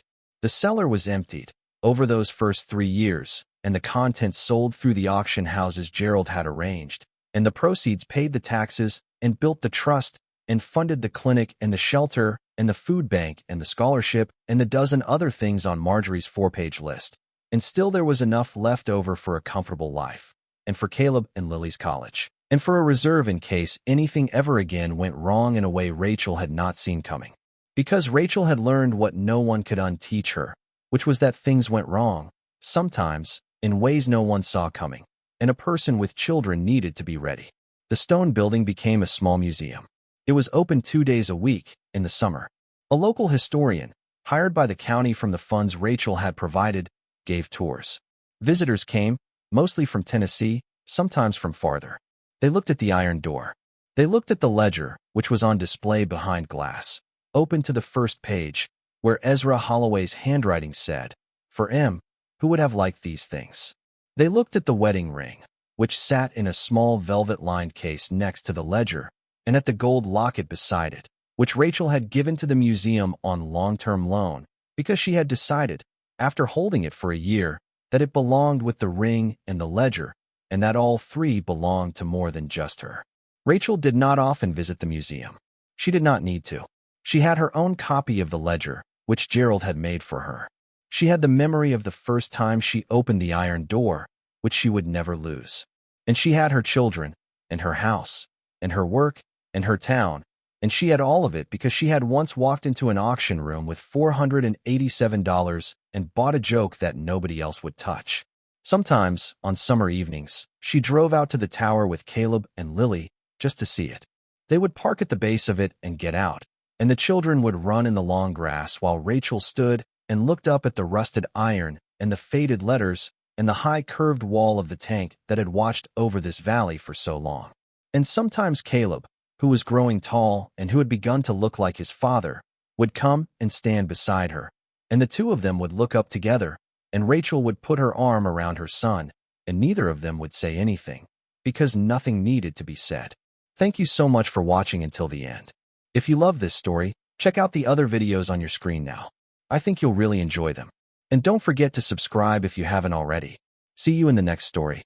Rachel read every item on the list while she ate, and some of the items were about specific families she knew by name, and some were about broader problems, a food bank that had closed, a women's shelter in the next town that was going to lose its lease, a program for kids whose parents worked nights, a scholarship fund that had been depleted 20 years earlier and never rebuilt. Rachel folded the list and put it in her purse. "We are going to do most of this," she said. "Rachel, we are. Not all at once, but most of it over the next few years. I want you to help me." "How?" "I want you to come work for me. Part-time or full-time, whichever you want. I need somebody in this town who knows who actually needs what, and who can tell me when I am being taken advantage of by somebody with a nice story, and who can be the local face of whatever we build here. You are that person. I will pay you properly. I will pay you better than the diner pays you. And you can keep the diner, if you want it, or you can leave it, and you can go home at 5 and see your grandchildren instead of working the night shift." Marjorie did not say anything for a long moment. She put her coffee cup down, and she folded her hands in her lap, and she looked out the window of the diner at the main street of the town she had lived in her entire life. "Rachel, yes, I am 58 years old. I have worked the night shift at this diner for 22 of those years. I do not remember the last time I saw my oldest grandchild awake on a weekday. I do not want to cry in the middle of my own diner." "Then don't. Say yes, and let's get to work." "Yes." "Good." Rachel drove out to the tower before she left town that afternoon. She drove alone. She parked at the base of the tower, and she walked through the weeds, and she stood in front of the stone building, and she looked at it for a long time. The tarp was gone. A small sign had been placed at the entrance, on a wooden stake driven into the ground, and the sign said Holloway Tower Historical Site, Tennessee Heritage Registry, and under that, in smaller letters, under protection. A chain ran across the entrance of the stone building now, and a padlock held the chain, and Gerald had the key, and so did the state, and Rachel did too, though she had not taken hers out of her purse. She did not go in. She did not need to. She stood at the entrance, and she put her hand on the rough stone of the doorframe, and she said, quietly, to no one who could hear her, "Thank you, Ezra. Thank you, Mary. I will do right by both of you. I promise." She stood there for a while longer. The wind was cold and the pines moved, and the iron legs of the tower above her creaked in the way they had creaked for 130 years, and she thought, for a moment, that she could almost hear the sound of a pump and the hiss of a steam engine and the voices of men in overalls at the base of the tower a century ago, filling their engines from a tank that had outlived them all. The sound was not really there. She knew it was not, but she felt it the way you feel a memory that belongs to someone else, and that has been handed to you for safekeeping, and she thought, "I will keep this, too. I will keep all of it." 6 months later, a small ribbon-cutting ceremony was held outside Holloway Ridge Elementary to mark the opening of the renovated East Wing, which had been paid for by the Mary Carlisle Trust. The school had a new library, a new music room, new windows in every classroom, and a new cafeteria with real tables instead of the folding ones that had been used for 30 years. Rachel attended the ceremony.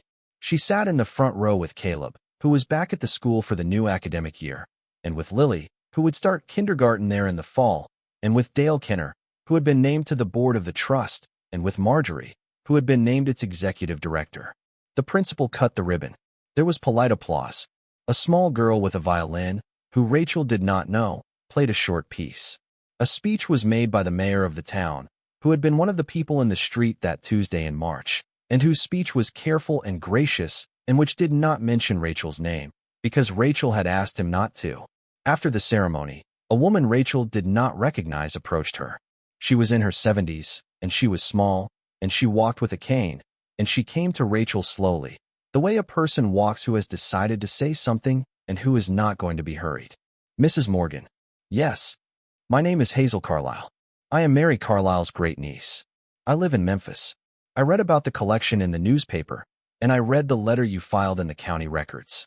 I am, as far as I know, the last surviving descendant of her family. I wanted to come and meet you, and I wanted to thank you for what you have done with her name." Rachel took the old woman's hand. She did not know what to say at first, and then she did. "Mrs. Carlisle, would you like to see the tower?" "I would like that very much." Rachel drove her out that afternoon. They walked slowly through the weeds, the old woman leaning on her cane, and Rachel told her the whole story from the beginning. The eviction, the auction, the key, the door, the room, the ledger, the ring. Hazel Carlisle listened to all of it without interrupting, And when Rachel had finished, the old woman stood for a long time at the entrance of the stone building with her hand on the doorframe the way Rachel had stood there 6 months earlier. And then she turned and she looked at Rachel. He loved her, Hazel said. Yes. For a very long time. Yes. My grandmother told me, when I was a little girl, that there had been a man once who had wanted to marry Mary. She would not say who he was. She said it had been a sad thing and a private thing, and that it was not for telling. I have wondered, all my life, who he was. I thought I would never know. She paused. Thank you for opening the door, Mrs. Morgan. Thank you for not just selling everything and walking away. Thank you for the letter. It was not my letter to keep to myself. No, it was not. But you could have. People would have. You did not.